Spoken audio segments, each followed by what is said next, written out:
चाहिए कि बच्चों को इस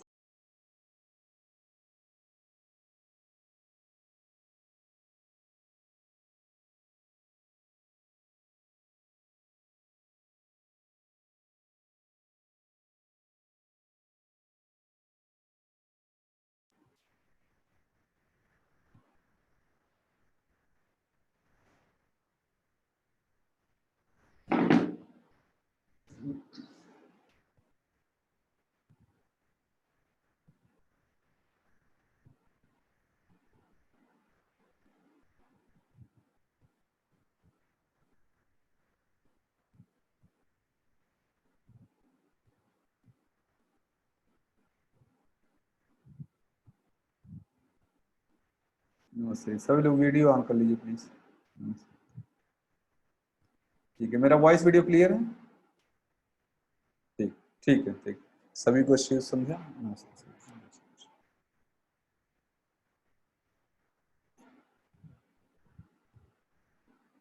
आज बच्चों क्लास में बड़ा रिलैक्स लग रहा है, जैसे लग रहा है कुछ काम ही नहीं किए। हर रोज क्लास आज लग रहा है कितना काम करके आते, अभी ऐसे लग रहा है कोई काम ही नहीं किए। आज एकदम ऐसे ही लग रहा है, एकदम मैं रिलैक्स होकर। जय जिनेन्द्र जी, जय जिनेन्द्र।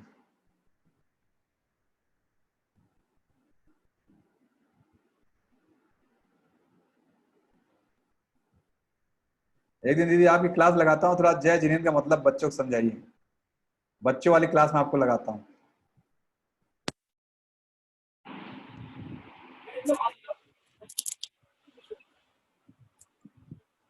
जय जिनेन्द्र का मतलब दिया, ऐसे मैं जानता हूँ, बच्चों को एक बार आप समझाइए। हाँ ठीक। अरुणा दीदी हैं चल के, हाँ। जो भी अलग घर में नमस्ते होता है, वाहेगुरु जी। हाँ, आप लोग तो नमस्ते बोलते हो, हम लोग जय जिनेन्द्र बोलते हैं। जिनेन्द्र का मतलब है मैं तो जानता हूँ जो इंद्रियों को, हाँ, सर्व इंद्रियों का जिसने जीता हुआ है उसको जिनेन्द्र बोलते हैं। और वो जो जिनेन्द्र बोलने का मतलब होता है अपनी 5 इंद्रियों को कंट्रोल में लाना। उसका मतलब ये है, उसने जय जिनेन्द्र मतलब सब इंद्रियों को कंट्रोल करो तो आप मोक्ष के मार्ग पे जा सकते हो। मैं यही सोच रहा एक दिन 4-5 लोग अनम्यूट करके वहाँ क्लास में, बच्चों वाले क्लास में, कोई वाहेगुरु की खालसा, वाहेगुरु जी फतेह मतलब बता दें, बता दें, कोई नमस्ते का मतलब बता दें। हाँ, तो वो बच्चों के लिए अच्छा हो जाएगा, एक ही बार सब समझ गए। हाँ, एक बार में समझ गए, सही है सर। एक मैं देखता हूँ आज एक है, अगर उनको बुलाता हूँ, वो इस्लाम के लिए उनको बुलाया, एक दिन बच्चों को आके समझाइए। बहुत बड़े विद्वान है वो, हैं मतलब हिंदू है लेकिन वो इस्लाम के। अच्छा, ओके। उनका नाम मिश्र है, मुदित मिश्र नाम। तो वो मैं आज उनको बोला, अगर उनका रहे तो मैं एक दिन बच्चों के लिए उनसे इस्लाम की क्लास लगवाऊंगा। ऐसे एक आध दिन किसी को ढूंढता हूँ कोई। सब धर्म एक ही चीज सिखलाता है सर। सब एक ही चीज है, बस एक ही चीज है, सिर्फ नाम अलग अलग है। टू डू गुड और कुछ नहीं है। कोई अल्लाह बोल रहे हैं, कोई भगवान बोल रहे हैं, हम लोग जैन धर्म के हमारे महावीर भगवान बोल रहे हैं, एक ही है सर। सब एक ही है, सही बात।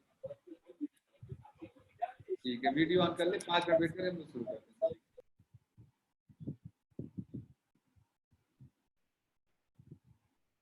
ये टॉपिक समझ में थोड़ा बोरिंग तो नहीं लग रहा है? ऐसे ना मैं बोर कर रहा हूँ कि हाँ अननेसेसरी जो है, समझ में आ रहा है ना कि हाँ बोर तो नहीं कर रहा हूँ। मुझे तो अच्छा लगता है, मैं तो बस चाहता हूँ कोई पकड़ को बोलता रहूं। मुझे तो लर्निंग होती है, लेकिन आप लोग बोर तो नहीं हो रहा है? ये मेरा फेवरेट टॉपिक है, ये भक्ति योग और कर्म योग दोनों जो है, ये मेरे फेवरेट टॉपिक।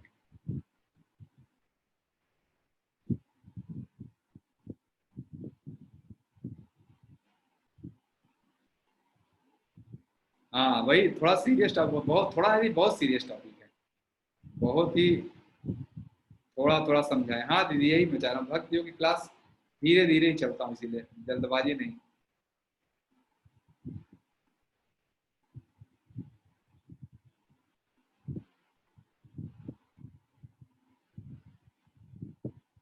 अभी तक का डाउट मुझे लग रहा है किसी कोई डाउट नहीं है। अभी तक जो मैंने समझाया फिर से उसको समराइज कर रहा हूँ, जिससे ठीक है। पहला चीज, ये क्लास चल रहा है भक्ति योग का। 4 तरह के मेजर पाथ हैं, कर्म योग, भक्ति योग, राजयोग, ज्ञान योग। यह 4 मेजर पाथ हैं जिसके थ्रू ईश्वर की राह पे आदमी चला जाता है। और उसमें जो यह चीज है, कर्म योग का हो चुका है, ये भक्ति योग चल रहा है। राजयोग वही जो आप प्राणायाम वगैरह करते हैं वही समझिए राजयोग ही है। और ज्ञान योग में जो इतनी बातें चल रही है, मैं इसके अलावा जो सारी बातें बोलता हूँ, आज कुछ जब रियलाइज कर जाए, जब वो बातें आपको अनुभव के स्तर पे आ जाए, ठीक है, तो जब जब तक वो बातें अनुभव का स्तर नहीं आती हैं तब तक वो ज्ञान नहीं है। ऐसा कोई चीज मैं अभी पिछले 2 साल 3 साल नहीं सीखा जो मैं जानता नहीं था आज से। अब मुझे याद है जब मैं इस सर्विस में इंटर किया हूँ, और लक्ष्मी दीदी हम जानते, दीदी हम लोग का जो 1 वीक का वो क्लास चलता है जिसमें रिलीजियस मॉड्यूल चलता है, स्पिरिचुअल मॉड्यूल हम लोग का भी 1 वीक का रहता है जिसमें स्पिरिचुअल चीजें बताई जाती, ठीक है। तो हम लोग एक साधु महाराज आए थे जो है, वो पता यूएसए से आए थे, हम लोग वहाँ दीदी वहाँ एएलटी सेंटर पढ़ाने आए थे, 1 वीक के लिए आए, क्लास लिए। अब वो क्लास में हमसे एक क्वेश्चन पूछा, सर ये बताइए आपकी जरूरत क्या है, जो आप बता रहे हैं गीता में लिखा हुआ है, गीता में पढ़ के समझ जाऊंगा, तो मुझे तो गुरु की जरूरत ही क्या। मैं उसमें 2005 में यही क्वेश्चन पूछा था उनसे, तो बोले बेटा मैं अभी नहीं, ये समय अपने आप आंसर दे देता है कुछ चीजों का। तो बोले अभी मैं नहीं बता सकता, अब आप यही समझो कि गुरु की जरूरत पड़ती है। तो मैं यही बोला सर ऐसा आप क्या बोल रहे हैं जो गीता में नहीं लिखा है, उपनिषद में नहीं लिखा है। बोले नहीं मैं ऐसा कुछ नहीं बोल रहा हूँ, बल्कि मैं बहुत कम बोल रहा हूँ। तो हम लोग भी इंजीनियर थे, अपने आप को 30 मार्क का समझते थे, इतना बड़ा एग्जाम निकाल के चले आए हैं, तो लगता था जब हम ये समझ सकते थे कि हम गीता नहीं समझ सकते, क्या उपनिषद नहीं समझ सकते। उस समय ये ईगो था। तो मैंने उस समय क्लास नहीं बोला था कि जरूरत नहीं है मतलब ऐसी क्लास की, मैं ऐसे ही सीख लूंगा। लेकिन फिर जो उन्होंने यही बोला था, बेटा सब समय समझा देता है, धीरे धीरे सब समझ जाओगे। और अभी मुझे लग रहा है कि हाँ जो है गीता का एक श्लोक समझने के लिए भी शायद जीवन छोटा है। गीता में 700 श्लोक है, उपनिषद की तो बात ही क्या है, लेकिन उसका एक श्लोक समझने के लिए जीवन बहुत छोटा है। तो अब यहीं पे जैसे एक देखिए क्वेश्चन पूछ रहे हैं, what is role of education and knowledge in wisdom. इसका क्या मतलब है, एजुकेशन क्या है, इंफॉर्मेशन क्या है, विजडम क्या है, नॉलेज क्या है, ये सब चीज मैं बताने चल रहा हूँ, ठीक है। अब एक क्वेश्चन आ गया तो ये भी समझ जाएगी हाँ इन सब का क्या मतलब है। एक होता है कि किसी चीज के बारे में, जैसे गीता पढ़ के क्या हो सकता है, मैं गीता याद कर सकता हूँ, अगर मैं इतनी बड़ी बड़ी किताबों के क्वेश्चन याद कर सकता हूँ। जो भी लोग इंजीनियरिंग में, इंजीनियरिंग में मुझे एक क्वेश्चन हमेशा बोलता हूँ जो है, हम लोग का एक ब्रांच होता है मटेरियल साइंस। मटेरियल साइंस हमारे टीचर पढ़ाते थे, एक होता है क्लॉसियस मोसोटी इक्वेशन, ठीक है। यूपीएससी बहुत आता है वो क्वेश्चन, आता है सीधा 5 नंबर का, राइट क्लॉसियस मोसोटी इक्वेशन, बस इतना ही पूछता है 5 नंबर का। देखिए रवि जी आ गए, क्लॉसियस मोसोटी सुनते शिव प्रभात लिख रहे हैं। रवि जी कान खड़े हुए हैं, भैया वही बोलने जा रहे हैं। ठीक है, तो वो जो है क्लॉसियस मोसोटी इक्वेशन क्या है, वो लिखना शुरू कर दिया ऊपर से नीचे तक पूरा पेज भर जाता है, एक पेज में सिर्फ एक इक्वेशन लिखी जाती है। उसको लिखने में यूपीएससी 5 नंबर देती है। 5 नंबर काफी बड़ा नंबर ना, लेकिन आप क्लॉसियस मोसोटी इक्वेशन लिख दीजिए तो 5 नंबर मिल जाता है। तो हम लोग तो उस ईगो में घूमते थे, जब मैं क्लॉसियस मोसोटी इक्वेशन याद कर सकता हूँ तो ये गीता उपनिषद क्या है, ये तो सूत्र ही तो है, संस्कृत ही तो है, याद कर लूंगा श्लोक। उस ईगो में रहते थे। तो वो गीता कोई ऐसे याद कर ले, श्लोक याद कर ले, वो याद करना उसके लिए यानी सिर्फ इंफॉर्मेशन है, उसके बाद और कुछ नहीं। याद करके सुना सकता है, कंपटीशन में जाके किसी को डरा सकता है, ये बोल सकता है, ये सिर्फ इन्फॉर्म। जब आप सिर्फ जानते हैं कि ये मोबाइल है, बस किसी ने पूछा क्या है, आपने कहा मोबाइल है, बस खत्म बात।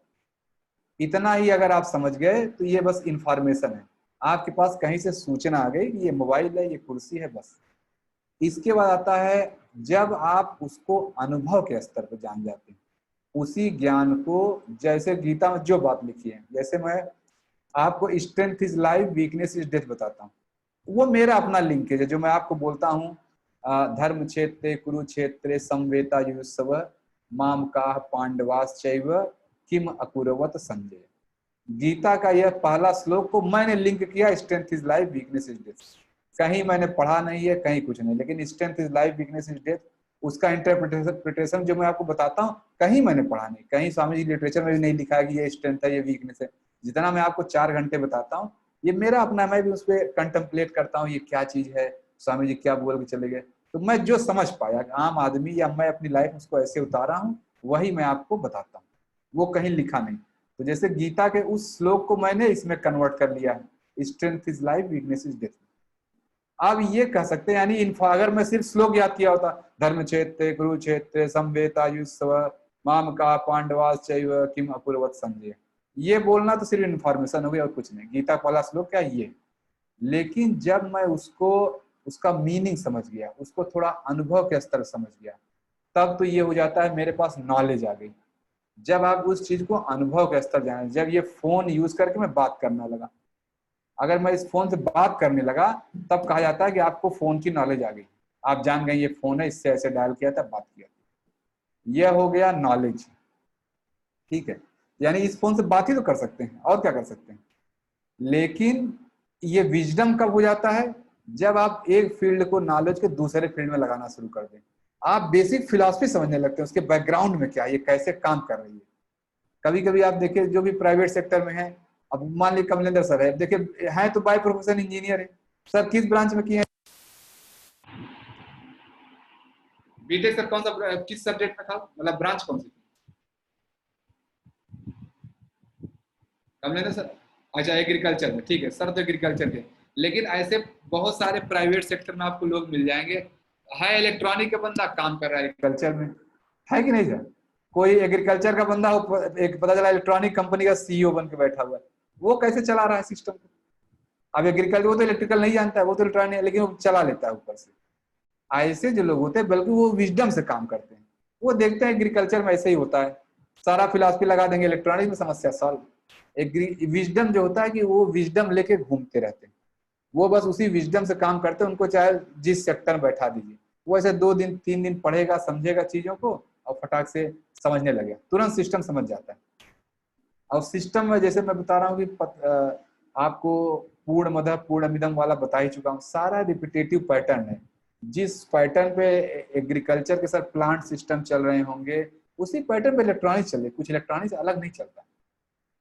अभी कल जो है मेरा इस वाले, अब मैं विजडम बता रहा हूँ, ठीक है। दीदी का क्वेश्चन है कि विजडम और इंफॉर्मेशन और नॉलेज में क्या अंतर है। इंफॉर्मेशन, जब मैं गीता का एक श्लोक याद कर लूँ बस, वो इंफॉर्मेशन है। दूसरा, मैं गीता का थोड़ा सा मीनिंग बता दूं आपको, थोड़ा सा इंटरप्रेट करके बता दूं, शाब्दिक मतलब बता दिया, वो तो हो गया नॉलेज, मुझे थोड़ा नॉलेज आ गया। अनुभव के स्तर पर कहीं देख लिया, धर्म क्षेत्र कुरुक्षेत्र ऐसे देख लिया कि हाँ ये शरीर धर्म क्षेत्र है, इसी में अच्छे गुण है, बुरे गुण है, उनकी सेनाएं आपस में लड़ रही हैं, तो ये तो हो गया नॉलेज। विजडम क्या, जब इस चीज को मैं जगह जगह इंप्लीमेंट करने लगा, कैसे मैंने आपको बोला डे टू डे लाइफ में एकदम ऑब्जर्व करते रहो, ये करते रहो, वो करते रहो। कहाँ स्ट्रेंथ चूज किया, बच्चों वाली क्लास मैंने इसी को प्रेयर रखा हुआ, ठीक है। वहां बच्चों वाली क्लास यही प्रेयर 10 बार बोलते हैं, strength is life weakness is death, strength is life weakness is death. अब उनसे पूछे सर क्या है स्ट्रेंथ इज लाइफ, तो वो क्या बोलेंगे, सर मैंने जब गर्म पानी नहीं पिया तो मैं मर गया। वो ये बच्चे ही समझने लगे हैं, सर सुबह के गर्म पानी नहीं पिया तो मेरी मृत्यु हो गई, अगर मैंने बिस्तर नहीं सेका तो मेरी मृत्यु हो गई। उनके लिए यानी मैं उस विजडम को बच्चों को ऐसे, बच्चों को 4 घंटे आपकी तरह बड़ी बड़ी क्लास तो वहां ले नहीं सकता, उनको छोटा सा ऐसे समझा दिया कि देखो जो काम करना है अगर वो नहीं किए तो मृत्यु हो गई। तो जैसे ये विजडम होता है जब आप उस नॉलेज को जगह जगह इंप्लीमेंट करने लगे, इधर उधर के फील्ड में। एग्रीकल्चर वाला जब इलेक्ट्रॉनिक्स में पहुंच जाता है, इलेक्ट्रॉनिक्स वाला जब वो एविएशन सेक्टर में पहुंच जाता है, जब वो टी इंडस्ट्री में काम करने लगेगा, कोई ऑटोमोबाइल इंजीनियर जो आएगा और वो बैठ जाएगा पैथोलॉजी का संभाल लेगा कि मैं पैथोलॉजी सेंटर संभाल रहा हूँ। वो जब होता है कि उस नॉलेज, एक नॉलेज को दूसरी जगह जब इंप्लीमेंट करना शुरू कर दे, ऐसे लोग होंगे सर, ऐसे सब लोग जानते हैं कि जानते होंगे, ऐसे इसमें कोई डाउट नहीं है। हम ही लोग डेपुटेशन सर जाते हैं, मीना सर डेपुटेशन जाते हैं, कोई सोच के थोड़े जाते हैं वहां पे। अब यहाँ तमाम मेरे बहुत सारे फ्रेंड डेपुटेशन, कोई एग्रीकल्चर डिपार्टमेंट में है, कोई यहाँ डिपार्टमेंट है, स्पोर्ट्स मिनिस्ट्री में है। अब वो थोड़े स्पोर्ट कुछ जानते हैं, उनको कुछ नहीं आता होगा जिनकी मैं बात कर रहा हूँ, लेकिन देखिए बड़ा बड़ा स्पोर्ट वो संभाल रहे हैं, दुनिया भर की वहाँ पॉलिसी बना रहे हैं। एग्रीकल्चर वाले जो है ऐसे ही तो वहां जाके अब वो इलेक्ट्रॉनिक के विजडम से वहां समस्याएं सॉल्व कर रहे हैं, ये विजडम होता है। और पूर्णमदः पूर्णमिदम अगर समझ गए तो आप समझिए वही कुछ है, एक नॉलेज हर जगह इंप्लीमेंट होता है, जो यहाँ है वही दूसरी जगह है। हाँ लाइक आईएएस, देखिए दीपक सर लिख रहे हैं, जो आईएएस ऑफिसर देखिए वो रोज उसका फील्ड बदलता रहता है, आज एग्रीकल्चर मिनिस्ट्री का है, अगले दिन वो जो है दूसरी मिनिस्ट्री पहुंच जाता है, तीसरे दिन तीसरी मिनिस्ट्री में, और सब जगह करता रहता है, सब जगह अच्छे से काम कर लेता है। आप सोचते हैं कैसे काम करेगा, ये क्या जानता है, लेकिन जैसे आता है वो चल जाता है। हाँ देखिए कमलेंद्र सर लिख रहे हैं कि मैंने अपना इलेक्ट्रिक व्हीकल मैन्युफैक्चरिंग फैक्ट्री लगा दिया। अब ये तो एग्रीकल्चर के हैं, कैसे लगा दिया, इनका बेसिक नॉलेज हो गया कि ऐसे ऐसे सिस्टम काम करता है, यह चीज होता है विजडम। दीदी वो क्वेश्चन अपना दोबारा रिपीट करिए, मैं ऊपर देख नहीं पाया, ऊपर चला गया तो मैं स्क्रॉल नहीं कर पाता हूँ। मुझे पता नहीं क्या है। तो आपका क्वेश्चन में 3 चीज समझ पाया था। हाँ देखिए, तेजपाल सिंह सर लिख रहे हैं, सर मैंने बीएससी मेडिकल में किया और ऑडिट अकाउंट, देखिए बीएससी मेडिकल करके ऑडिट ऑडिट कर रहे हैं। अजब कि मैं था सर, आप बताएं मेडिकल साइंस जो नॉलेज मिला होगा यहाँ काम नहीं कर रहा है सर, बताए तेज प्रताप सर, नॉलेज मिला होगा यहाँ भी खूब काम कर रहा है कि नहीं? हाँ हाँ हाँ, बिल्कुल अच्छे से कर रहे हैं सर। बिल्कुल अच्छे से करता है, एकदम ऐसे ही। हाँ, अकाउंट्स भी और ऑडिट भी। हाँ जी, बिल्कुल उसी लैंग्वेज में सब कुछ, सिस्टम तो वही है ना। अभी जी जी 2 दिन पहले बच्चों वाली क्लास में कौन, ये फूल दीदी वगैरह थी, एक वो थे जो है, एक इसरो के साइंटिस्ट ऐसे सुबह आते हैं, बोले सुभाष जी दिन मेरी बच्चों की क्लास लगा दीजिए, तो क्या कहते हैं, तो मैं उनको सैटेलाइट सिखा दूं। तो मैं बोले, कोई बोले कैसे मैं समझाऊंगा, बोले मैं उनको ऐसे समझाऊंगा, ये कान है, एंटीना है, बोले मैं बच्चों को पहले समझाऊंगा। सैटेलाइट वास्तव में यही है। देखिए उनका विजडम है, उनका विजडम है कि वो ये क्या कह रहे हैं कि जो अगर बच्चा अपना शरीर समझ ले तो सैटेलाइट समझ। सैटेलाइट में होता क्या है, एक एंटीना होता है जो रिसीव करता है, अंदर प्रोसेसिंग मशीन होती है, फिर एक आउटपुट डिवाइस होता है, नीचे सिग्नल जाता है फिर दूसरी तरफ भेज देता है, यही तो सैटेलाइट करता है। वही चीज हमारे यहाँ, देखिए कान से मैं सिग्नल ले रहा हूँ, यहाँ प्रोसेस किया दिमाग में, मुंह से निकाल दिया। आपने कोई क्वेश्चन पूछा, मैं आया तो मेरे वो शब्द कान से आए ना मेरे, या किसी ने टाइप कर दिया तो मैं आंख से सिग्नल लिया, यहाँ प्रोसेस किया, मुंह से निकाल दिया उसका आंसर। यानी जो आपने क्वेश्चन पूछा उसको मैं कन्वर्ट करके यहाँ दे दे रहा हूँ दूसरे फॉर्म में, यही तो सैटेलाइट करता है। वो बोले सर मेरी बच्चों को क्लास लगाइए, मैं एक ही दिन में सारा समझा दूंगा। तो जैसे वो विजडम है, वो सैटेलाइट फील्ड में काम करके अब उनको विजडम आ गया है, शरीर को देख के भी लग रहा है सैटेलाइट ऐसा ही तो है। तो व्हाट इज, हाँ अब क्वेश्चन है दीदी का, what is role of, sorry question है what is role of education and knowledge in wisdom. Education, wisdom दीदी लास्ट रिजॉर्ट है। एजुकेशन जो होता है, आप इनको इसको इंफॉर्मेशन कह दीजिए, इंफॉर्मेशन से पहले नॉलेज आता है फिर विजडम आता है, और जब विजडम आया है तब आप स्पिरिचुअल पर्सन बन जाते हैं। जिसको विजडम आ गया वो स्पिरिचुअल पर्सन है। जब इधर से उधर करने लगता है, इधर के नॉलेज को उधर समझाने लगता है, तब वो यानी विषय को सही से समझ गया। कमलिंदर सर एग्रीकल्चर अगर समझ गए हैं, एग्रीकल्चर ये पढ़ाई की है, ये बेस्ट एग्रीकल्चर साइंटिस्ट तब कहे जाएंगे जब ये किसी फील्ड में चले जाए, सारा काम करके चले जाए। कहीं भी इनको बैठा जाए, इनको अगर इसरो को साइंटिस्ट बना दिया तो ये वहां पर भी कुछ काम करके चले आएंगे, तब ये है, तब माना जाएगा ये एग्रीकल्चर समझ गए। नहीं तो उसके पहले इनका इंफॉर्मेशन है, नॉलेज है, इनको विजडम नहीं आई। एग्रीकल्चर विजडम जब आता है वो हर जगह नॉलेज अप्लाई करने लगता है। हाँ देखिए, I am mechanical engineer, worked in chemical industry, now having a business in civil engineering. देखिए मैकेनिकल इंजीनियर है, केमिकल इंडस्ट्री में वर्क किया, सिविल इंजीनियरिंग वर्क कर रहे हैं। तो देखिए अब तीनों चीजें आपकी नॉलेज अगर हो गया होगा तो बिल्कुल। विक्रम जी कहाँ हैं? हाँ विक्रम सर बताइए। तो अब बताइए सर, जो था यूज नहीं हो रहा, मैकेनिकल नॉलेज का इंजीनियरिंग नॉलेज नहीं यूज हो रहा है इस समय। बिल्कुल हो रहा है भैया। इलेक्ट्रिकल वाला यूज हो रहा होगा, है कि नहीं? जी जी जी, ये सारे नॉलेज आपको विजडम एक नए स्तर पे लेके चले जाते हैं। अब आपको सब एक ही लगा, इसमें कोई डिफरेंस लग रहा है सिविल में, मैकेनिकल में, केमिकल में? नहीं लग रहा है भैया। लग रहा है माइन्यूट लेवल पे तो है बट वैसे नहीं है। भाई विजडम लेवल पे कुछ नहीं। जी जी जी, आप नॉलेज के लेवल पे है, इंफॉर्मेशन के लेवल पे है, लेकिन विजडम के लेवल पे कुछ नहीं। यही एग्जैक्टली चीज, विजडम के स्तर पे सब कुछ एक हो जाता है। आप जब स्पिरिचुअल स्तर पहुंचते हैं सब कुछ एक। कैसे मैं आपको कई बार बोला हूँ, स्पिरिचुअल पर्सन को किसी के सामने बैठा दीजिए, वो चाहे फिजिक्स के सामने बैठे, चाहे केमिस्ट्री वाले के सामने बैठे, चाहे मैथमेटिक्स सामने वाले बैठे, वो ऐसा कुछ बोलेगा ना, सामने वाला कहेगा ये तो बहुत ज्यादा जानता है, ये तो मुझसे ज्यादा मैथमेटिक्स जानता है, मुझसे ज्यादा फिजिक्स जानता है। वो न मैथमेटिक्स पढ़ा है ना वो जानता है, वो विजडम है उसको कि ओवरऑल सिस्टम ऐसे काम करता है। वो फिजिक्स वाले से फिजिक्स की बात कर लेगा, केमिस्ट्री वाले से केमिस्ट्री की बात कर लेगा, हिंदी वाले से हिंदी की बात कर लेगा, और रस छंद अलंकार की बात कर ले जाएगा आराम से। यही रोल होता है विजडम का।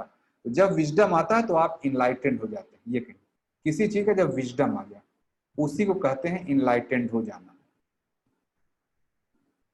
Application of knowledge is wisdom. हाँ ठीक है, ये अच्छा देखिए ठीक है, एप्लीकेशन वही मैं कह रहा हूँ सर, एप्लीकेशन जो नॉलेज हुआ उसको आप इंप्लीमेंट करना शुरू कर दीजिए। मीन्स एवरीवन हैज विजडम नहीं दीदी, एवरीवन हैज विजडम नहीं, everyone has to get wisdom. Wisdom का तो हम तलाश में घूम रहे हैं, इस विजडम की तलाश में हम घूम रहे हैं। लाइक आवर प्राइम मिनिस्टर, सभी लोग सब प्राइम मिनिस्टर तो भाई ऐसे ही करते, सही बात है, इधर का उधर सब करते रहते हैं ऊपर के, लेकिन सब इधर का उधर ही तो करते हैं, और कौन सा करते हैं। ऑफिस में देखिए बॉस लोग क्या होते हैं, वो गए कोई दूसरी मीटिंग अटेंड किया, वहां की इनपुट आपको दे दिया, आपको लगता है बॉस कितना जानते हैं। बॉस दूसरी मीटिंग करके आए हैं, उनको भी पता चला है कि एग्रीकल्चर में ये काम हो रहा है, यहाँ आते हैं तो ऐसे इधर का उधर वो इम्प्लीमेंट करते रहते हैं। तो उनको नॉलेज है कि मैं इस फील्ड को कहाँ इम्प्लीमेंट कर सकता हूँ। जैसे प्राइम मिनिस्टर है, वो हर फील्ड का जान रहे हैं, एग्रीकल्चर में ये हो रहा है, साइंस में ये हो रहा है, यहाँ डीआरडीओ ये हो रहा है। अब इसरो वाले थोड़े पता है डीआरडीओ में क्या हो रहा है, लेकिन प्राइम मिनिस्टर को सारा पता है। प्राइम मिनिस्टर जब जाएंगे डीआरडीओ के बाद इसरो में कर देंगे, इसरो वाले जानते हैं बाप रे कितना जाता है, प्रधानमंत्री कितना आता है। आता नहीं, प्रधानमंत्री को विजडम है पूरे सिस्टम का, तो वो डीआरडीओ की बात को इसरो में इम्प्लीमेंट कर सकते हैं।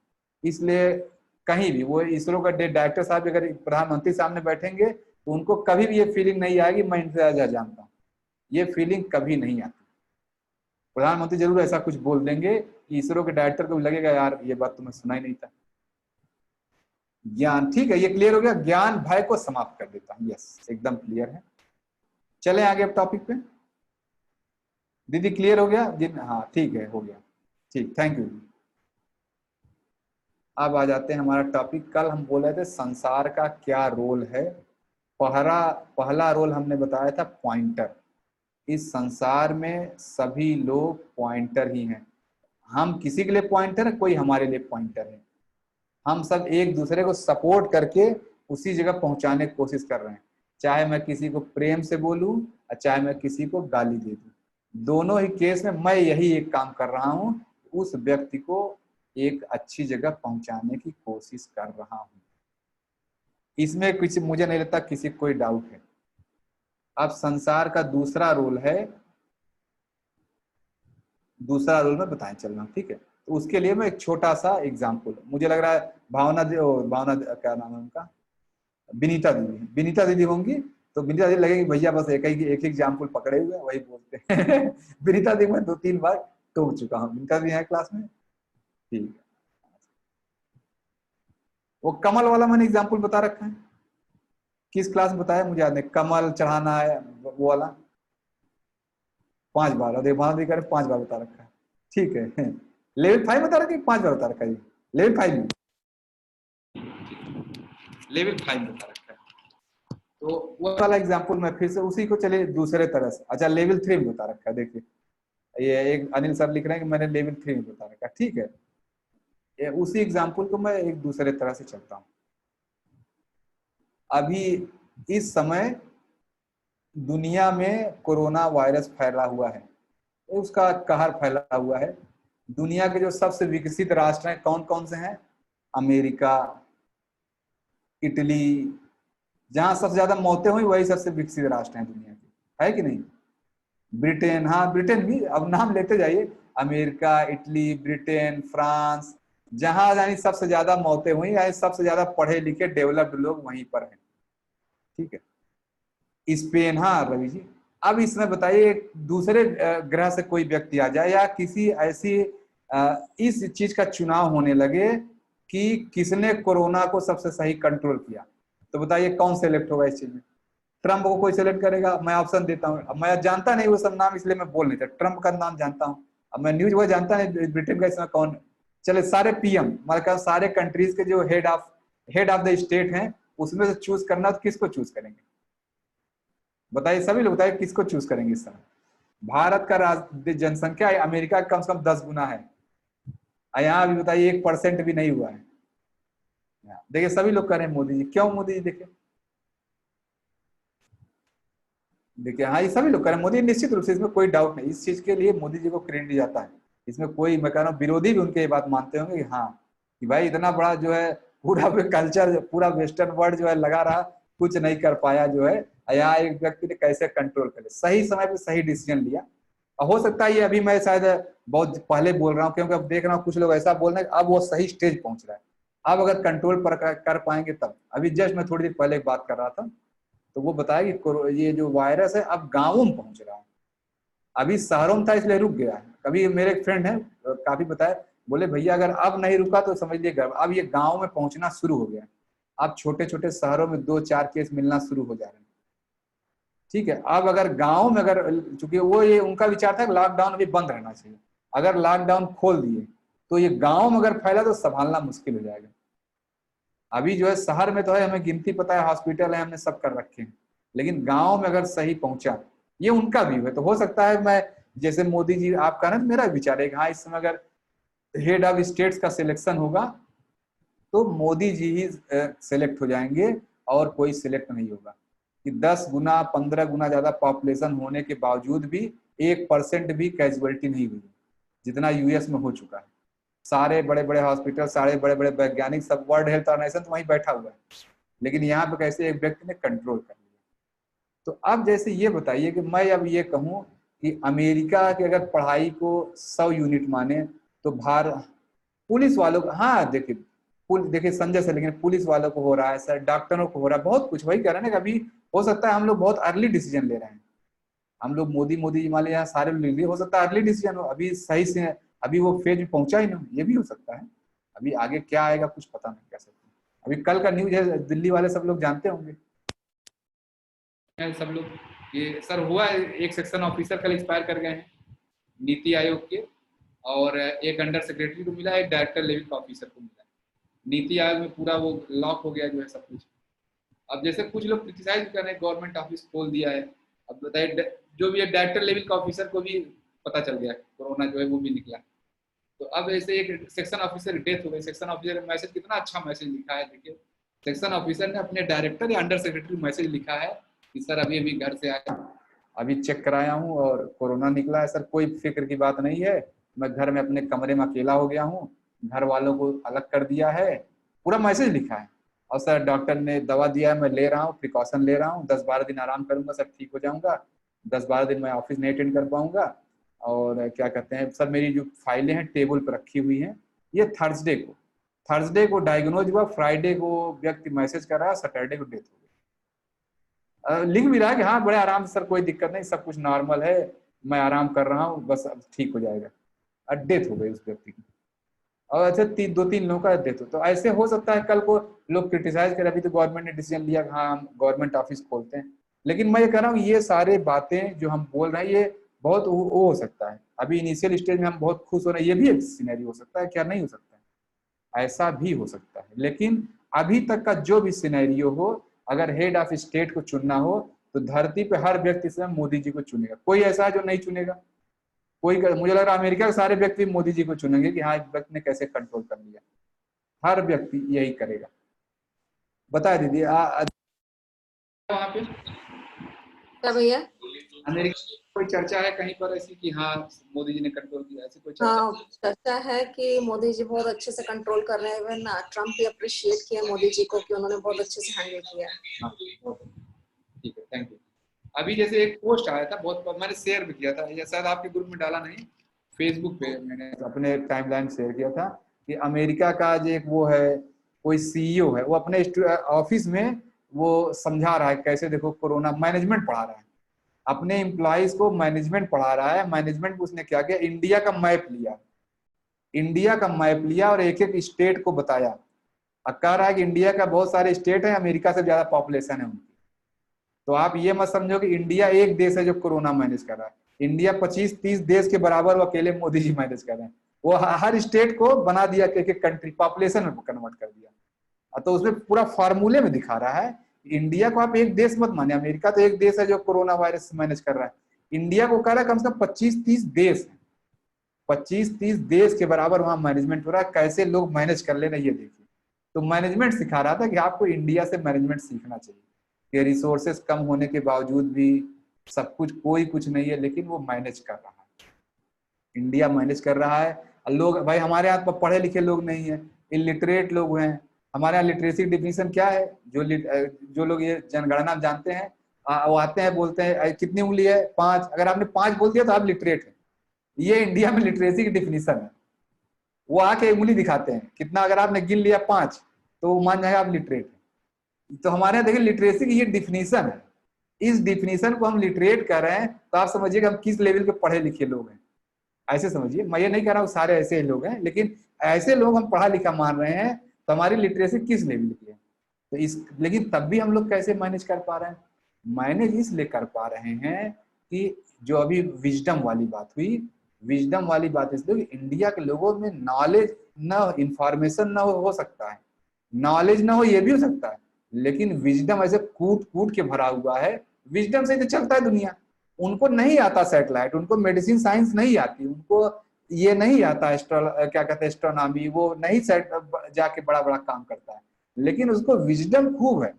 यहाँ एकदम अनपढ़ से अनपढ़ व्यक्ति विजडम खूब भरा हुआ है, वो अच्छे से समस्याओं को हैंडल कर लेता है, आराम से रिलैक्स करके बैठा है, इसीलिए इंडिया मैनेज कर पाता है। अब विजडम कहाँ से आया? स्पिरिचुअल। इंडिया बाय नेचर जो कंट्री है स्पिरिचुअल कंट्री है, इंडिया एक रिलीजियस कंट्री है। यहाँ जो है आपको 10,000 लोगों को अभी, जैसे सपोज करिए मैं एक लाइन बता दूं कि मान लीजिए कि 1 जनवरी को या 10 जनवरी को मोदी जी को या किसी भी पॉलिटिकल नेता को इलाहाबाद में मीटिंग करनी है, मान लीजिए। अब वहां 10 करोड़ की भीड़ लानी है, तो 10 करोड़ की भीड़ लाने के लिए बताइए, चलिए अजय सिंह सर, 10 करोड़ की भीड़ को, या चलिए मान लीजिए 1 करोड़ की भीड़ को किसी नेता का टारगेट है, मुझे जो है इलाहाबाद में इकट्ठा करना अपनी जनसभा, कितना पैसा खर्च होगा? 1 करोड़ की भीड़ इकट्ठा करना है, वो कम से कम 5-10 करोड़ तो खर्च कर डालेगा। 5-10 करोड़ खर्च होगा, ठीक है। अब मैं बता रहा हूँ सर, देखिए मैं आपको सीधा तरीका बता रहा हूँ, 1 करोड़ नहीं, मैं 5 करोड़ देखिए इकट्ठा कर दूं। अगर मुझे 10 जनवरी को वहां मीटिंग करनी है इलाहाबाद में, मैं पॉलिटिकल नेता हूं, तो मैं उससे कांटेक्ट करूं जो ये पंचांग वगैरह छापता है, उसको बोल दो यार तुम लिख देना इस दिन मौनी अमावस्या है। आप देखिए ऐसे भीड़ टूट पड़ेगी। मैं 1 करोड़ इकट्ठा करूं, 10 करोड़ लोग वहां इकट्ठा पहुंच जाएंगे डुबकी लगाने। मोदी जी भी आ रहे हैं अलग से, उनके लिए तो सोने पे सुहागा हो जाए, डुबकी अलग से लगाऊंगा। और देखिए मैं कितने कम दाम में कह रहा हूँ, कुछ नहीं करना, एक बस किसी ज्योतिष को पकड़ना है जो ये सब गणना करता है, यार ये वाला तुम लिख दो, तो ये कैसे हो जाएगा बताइए। यहाँ मैं कह रहा हूँ कितना रिलीजियस बिलीफ है लोगों को कि एक लाइन का पंचांग में लिख दिया गया, आज मौनी अमावस्या है, आज बसंत पंचमी है, आज पूर्णिमा है। कितना भी कोरोना फैला, अभी कोरोना फैला जनवरी में भी लोग नहाने पहुंच जाएंगे, खास करूंगा। इतनी श्रद्धा कूट कूट के भरी हुई है, सरकार कितना भी ऐसे लगा के बैठी रहे उस दिन, कोई रोक नहीं सकता है। जनवरी, अगर अभी मैं कह रहा हूँ इसी सिचुएशन जनवरी आ जाए या माघ मेला कुंभ आ जाए, कोई नहीं रोक सकता गंगा नहाने से। 2-4 करोड़ लोग तो पहुंच ही जाएंगे वहां पे। तो जैसे मैं ये कह रहा हूँ सर, देखिए इंडिया रिलीजियस, कितना हमारा विजडम है कि हम उन धार्मिक बातों को कितना विश्वास है, जीने मरने को यहाँ चिंता नहीं करता। यहाँ इतना कुछ नहीं, गंगा नहाना यार मोक्ष मिलेगा, क्यों नहीं जाएगा नहाने। यहाँ सब लोग डर के बैठे हो, माघ मेले जाएगा ही नहाने चाहे जो जाए, तो मोदी जी रोकेंगे नहीं, एक दिन के लिए छूट है, जाओ जाओ कोई बात नहीं, कहेंगे जाओ मोक्ष ही मिलेगा। तो मोदी जी वहां भाषण में, अगर कोई भी नेता वहां पहुंचा, वो ये नहीं कि आज मत नहाओ कोरोना फैला हुआ है, जाओ नहा लो यार, यहीं पे तर जाओगे, वो यही बोलेंगे नेताजी चाहे जो जाएगा। तो देखिए मैं इसलिए कह रहा हूँ कि इससे ये मैं समझाने की कोशिश कर रहा हूँ कि इंडिया में विजडम कितना हमारा रिलीजियस, इंडिया एक रिलीजियस कंट्री है, रिलीजन वाली चीजों में हमारा इतना विश्वास है कि हम सोच नहीं सकते। तो ये विश्वास है हमारे लोगों में, ये विश्वास है, इसलिए हम मैनेज कर पाए। एक लाइन बोला बैठ जाओ, हम चुपचाप बैठ के घर में क्या कर रहे हैं, ओम नमः शिवाय ओम नमः शिवाय, नहीं समझता घर बैठ के ओम नमः शिवाय जब कर रहे हैं। हमारा रिलीजियस बिलीफ नहीं तो हम पागल हो जाते हैं, कितना हम सीरियल देख के बैठेंगे। सरकार ने कहा रामायण चलाओ, देखो रामायण चलाए, सब बिजी हैं। अब आप लोग ज्यादा बिजी हैं, अगर रामायण नहीं होता, लॉकडाउन नहीं होता, तो आप लोग शायद थोड़ा खाली होते। रामायण महाभारत इतना बिजी कर दिया कि बहुत सारे लोगों का टाइम नहीं हो कि जल्दी से उठूं, नहाना है, खाना है, पीना है। ऐसा कुछ लोगों का दिनचर्या इसी फिट हो गया होगा कि टाइम ही नहीं मिल रहा है। उसी में चाणक्य भी शुरू कर दिया, देखिए चाणक्य वाला सारे सीरियल, उपनिषद गंगा शुरू कर दिया। क्यों ये शुरू कर दिया? अभी यही अमेरिका में नहीं होता, अमेरिका में हैरी पॉटर शुरू करता, अमेरिका में डिस्कवरी का और चैनल दिखाता लोगों को, क्योंकि वहां रिलीजियस लोग नहीं है, वो ये नहीं समझेंगे। इंडिया में रिलीजियस लोग हैं, वो आराम से घर बैठे चुपचाप, किसी को लॉकडाउन से समस्या नहीं हो रही, रिलैक्स हो, सब बैठे रामायण महाभारत देख के आराम से चर्चाएं कर रहे हैं रामायण महाभारत की। तो ये जैसे मैं कह रहा हूँ, इंडिया इसीलिए मैनेज कर पाए कि इंडिया के पास विजडम है।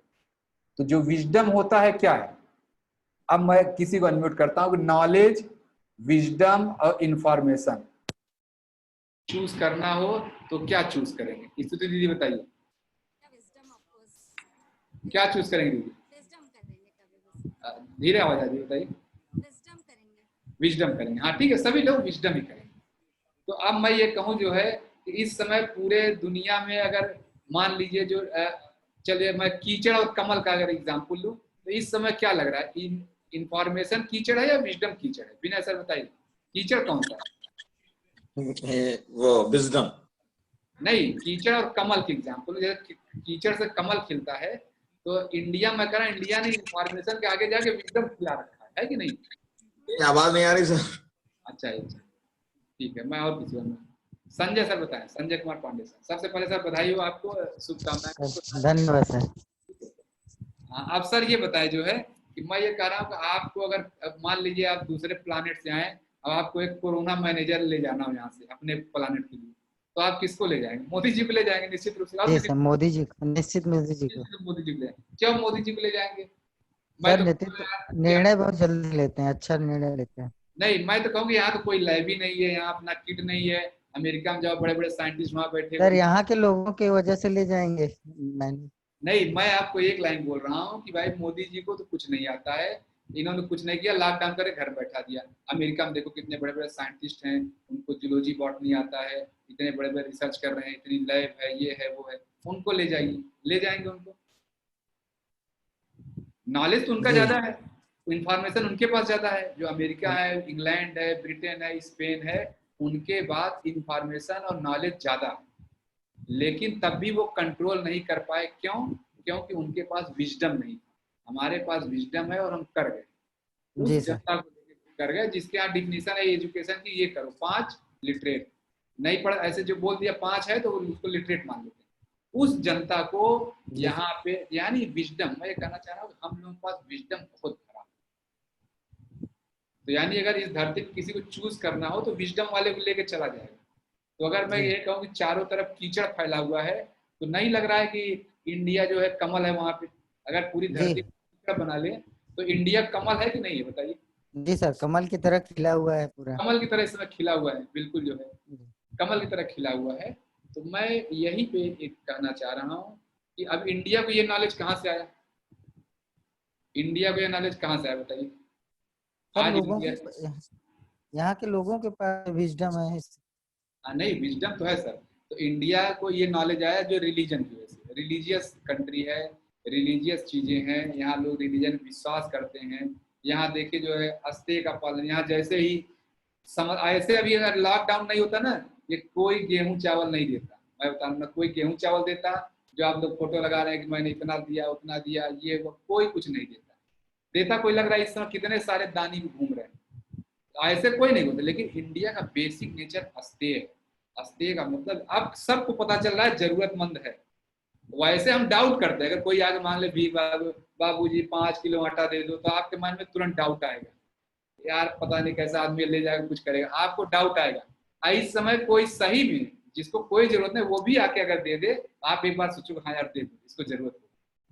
तो मैं ये कहना चाह रहा हूँ कि अस्तेय देखिए इंडिया के कैरेक्टर में इस समय प्रूव हो रहा है। इस समय कोई किसी से नहीं पूछ रहा है कि आपको जरूरत है कि नहीं, ऐसे ही जरूरत आ रहे लोग दे दे रहे, क्योंकि जान रहे कि इस समय समस्या है। इस जो मैं यही कहना दीदी, अस्तेय हमारे खून में बसा हुआ, इस समय कोई क्यों नहीं पूछ रहा बताइए? ऐसे मैंने अस्तेय वाली क्लास बताया था जब एग्जाम्पल लिया कि मेट्रो स्टेशन पे एक व्यक्ति मिलता है, साहब मैं नागपुर से आया था मजदूरी करने, यहाँ मेरा कॉन्ट्रैक्टर मेरा पैसा छीन लिया, प्लीज मुझे 135 रुपए दे दीजिए, वहां मुझे नागपुर जाना है, टिकट 10 मेट्रो कोई मिलेगा, कोई नहीं देता उसको, वो बेचारा दिन भर में। और अभी हो सकता है नागपुर का ना हो, वो विश्वविद्यालय पे आप खड़े हो, मुखर्जी नगर का ही हो, आके कहेगा साहब दे दो मुझे वो ये वहां तो मुखर्जी नगर नहीं कहेगा, साहब मैं कर्नाटका से आया हूँ जाना है, आप बिना कहे चुपचाप दे दोगे, नहीं दो कम से कम खाना दे ही दोगे, सर लो 5 किलो आटा ले जाओ। तो जैसे मैं ये कह रहा हूँ कि इस अस्तेय नेचर में इंडिया की इस समय दिख रहा है। इस समय इंडिया में दानियों की कमी नहीं है, हर आदमी यहाँ चाह रहा है, हर आदमी कोई सोच नहीं रहा है, क्योंकि अब सबको पता है जरूरत है। अब कोई टेस्ट नहीं, पहले था डाउट रहता था, यार पता नहीं क्या जरूरत है, क्यों दे दूं, ऐसे ही धंधा करते हैं लोग। इस समय हो सकता है धंधा ही चल रहा। इस समय शोभी जी मुझे बताए भी कि भैया इस समय आप न्यूज नहीं पढ़ते हैं, मैं तो अवेयर, इस समय कुछ लोग इसको भी धंधा बना लिए हैं, भीख मांगी जा रही है, डोनेशन इकट्ठा किया जा रहा है, खूब लोग धंधा कर रहे हैं इस समय। तो शोभी जी मुझे बताया भैया इसमें थोड़ा सावधान होकर देना है, जो हम लोग दे रहे हैं थोड़ा सावधान होके दे। तो मुझे भी लगा हाँ सही बात है, सावधान होके दीजिए। लेकिन 99% तो धंधा नहीं कर रहे, जरूरतमंद वाले लोग हैं। तो यानी मैं ये कहना चाह रहा हूँ कि अस्तेय भी हमारे बसा हुआ है, हमारे खून में रग रग में बसा हुआ है। धर्म अस्तेय हमारे रग रग में बसा हुआ है, इसी वजह से कोई समस्या नहीं है। इतने सारे लोग इस समय नौकरी छोड़ के घर में बैठे हुए हैं, लेकिन कोई भूखों तो नहीं मर जा रहा। 2 महीना हुआ, कहाँ भूख से मौत हुई बहुत ज्यादा। नॉर्मल मैं बता रहा हूँ, अगर नॉर्मल चल रहा था तो ऐसे ही लोग भूख से ज्यादा लोग मर जाते। अगर लॉकडाउन नहीं हुआ होता, भूख से मरने वाले की संख्या निकालिए तो शायद मुझे लग रहा है लॉकडाउन नहीं, भूख से ज्यादा लोग मर रहे हैं। इस समय तो हर आदमी पहुंचा दे रहा है, हर आदमी अब समझ रहा है कि इसको जरूरत है, अब पक्का जरूरत है। ये है कि नहीं अनुभव आप लोगों के यहाँ की ये बात सही है नहीं, या मैं ऐसे ही हवा में बोल रहा हूँ? मैं चूंकि न्यूज वगैरह देखता नहीं, स्पिरिचुअल नॉलेज है, मैं ऐसे ही हवा में कुछ बोल रहा हूँ सोच सोच के।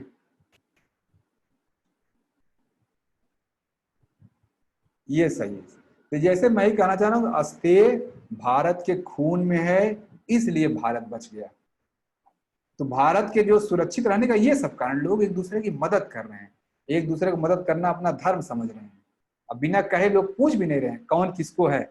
कोई यहाँ नहीं जानना चाह रहा है कि हाँ किसको दिया उसको दिया। अभी जैसे जो लिस्ट आई थी, जो इन्होंने लिस्ट दिया, क्या कहते हैं, विक्रम जी ने जो लिस्ट दिया, मैंने आपका देखा, उस लिस्ट में 2-3 मुस्लिम नाम भी थे। ठीक है, अभी नॉर्मल सिचुएशन में इस समय मैं अगर पोस्ट कर दूं फेसबुक पे तो कोई कुछ नहीं बोलेगा, हाँ ठीक है आपने दिया।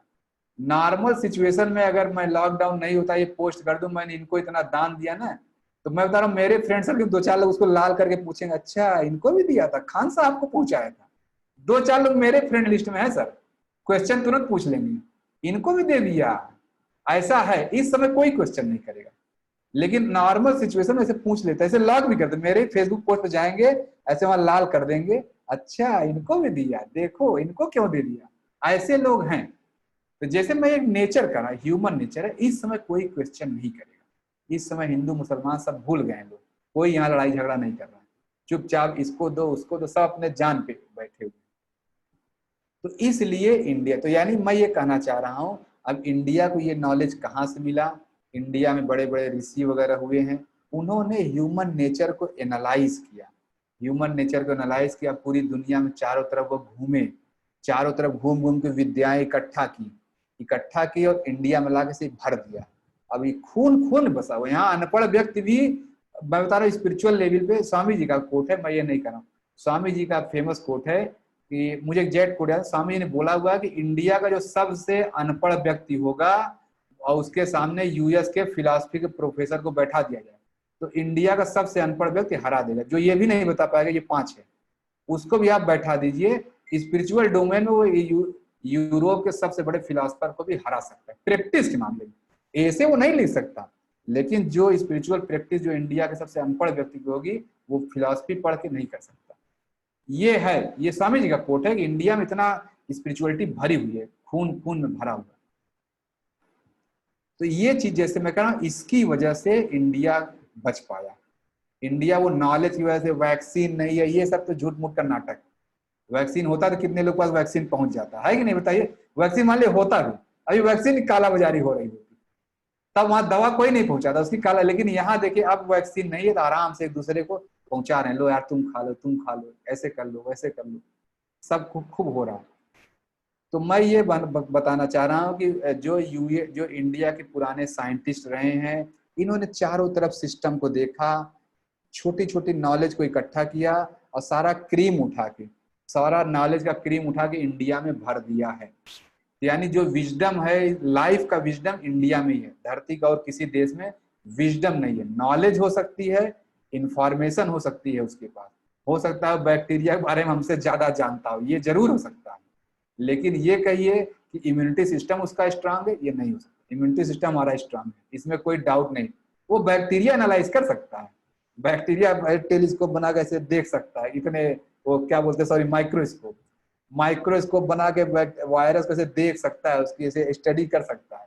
लेकिन वायरस से बचने का इलाज वो नहीं पा सकता बिना दवा के। हम लोगों ने चुपचाप कुछ नहीं, प्राणायाम करो, ध्यान करो, ये करो, आसन करो, सूर्य नमस्कार, बस खत्म, फिट होके आराम से घूमते रहो, कोई दिक्कत की बात नहीं।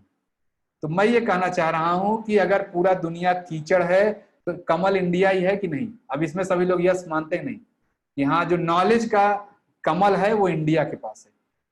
यस और नो टाइप कर दी, हाँ ये सही बात।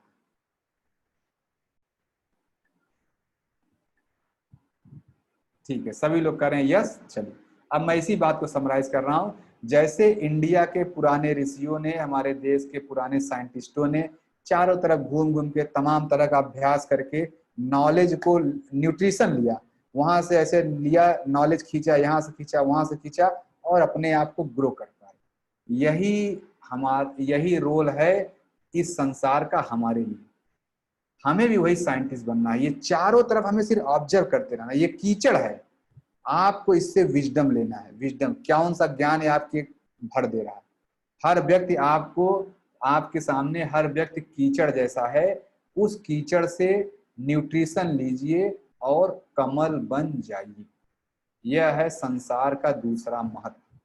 आपके आसपास के जितने भी लोग हैं, यह सब लोग कीचड़ हैं। ये आपको न्यूट्रिशन देने की कोशिश कर रहे हैं। अगर कीचड़ नहीं हो तो कमल आ ही नहीं सकता। आ सकता है कमल? बताइए। अगर कीचड़ से तो कमल बनता है। अगर कमल का, जैसे देखिए छोटा कमल का बीज तो इतना बड़ा होता है, छोटा सा, उसी कीचड़ में डाल दीजिए। अब बाद में वो कमल फूल को हो जाता है आधा किलो का। अब आधा किलो का अगर कमल हो गया तो उसमें बीज तो 1 ग्राम था, तो 499 ग्राम क्या चीज है उसमें? वो कीचड़ ही तो है, कुछ और कुछ है। ये बात मैं क्लियर कर पा रहा हूं नहीं? कि 401 ग्राम तो बीज था, शुरुआत बीज से हुई, अब वो कमल बन चुका है, तो 499 ग्राम तो कीचड़ ही भरा हुआ है उसमें। लेकिन अब आप कीचड़ को तो नहीं लेंगे। मैं बोलूं अनिता जी जाइए ईश्वर को चढ़ाने ले जाइए, तालाब के पास से लाई, तो जाएंगे दीदी कीचड़? अनिता जी बताइए, अगर ईश्वर को चढ़ाना है, मंदिर में कोई फूल चढ़ाना है, तो आप क्या करेंगे? जाके कीचड़ उठा ले आएंगे? सर यहाँ पर 2 अनीता हैं सर, कौन से अनीता से बात कर रहे हैं मुझसे? 2 नहीं क्या सर दूसरी कौन सी है? सर एक दिन और आप अनीता को बोल रहे थे तो दूसरी अनीता बोल रहे थे। विनीता। अच्छा सर जी, नहीं सर बिल्कुल नहीं। अब रिपीट कीजिए सर क्वेश्चन। हाँ, अब मैं ये कह रहा दीदी, आपको मंदिर में भगवत चढ़ाना है कोई चीज, मैं बोलूं अनिता दी जाइए तालाब से फूल चढ़ा के लाइए। आप तालाब में गई और वहां देखी चारों तरफ कीचड़ फैला हुआ है, एक कमल का फूल है उसमें, तो आप क्या उठा के ले आएंगे? सर कमल का फूल ही लाएंगे। क्यों? कीचड़ क्यों नहीं ले आएंगे? सर भगवान को तो कमल का फूल लाए, मैं बोला अनिता दीदी क्या लेके आ गई? इसमें 1 ग्राम तो बीज था, 499 ग्राम तो कीचड़ ही है, तो आप कीचड़ ही लेके चली जाती।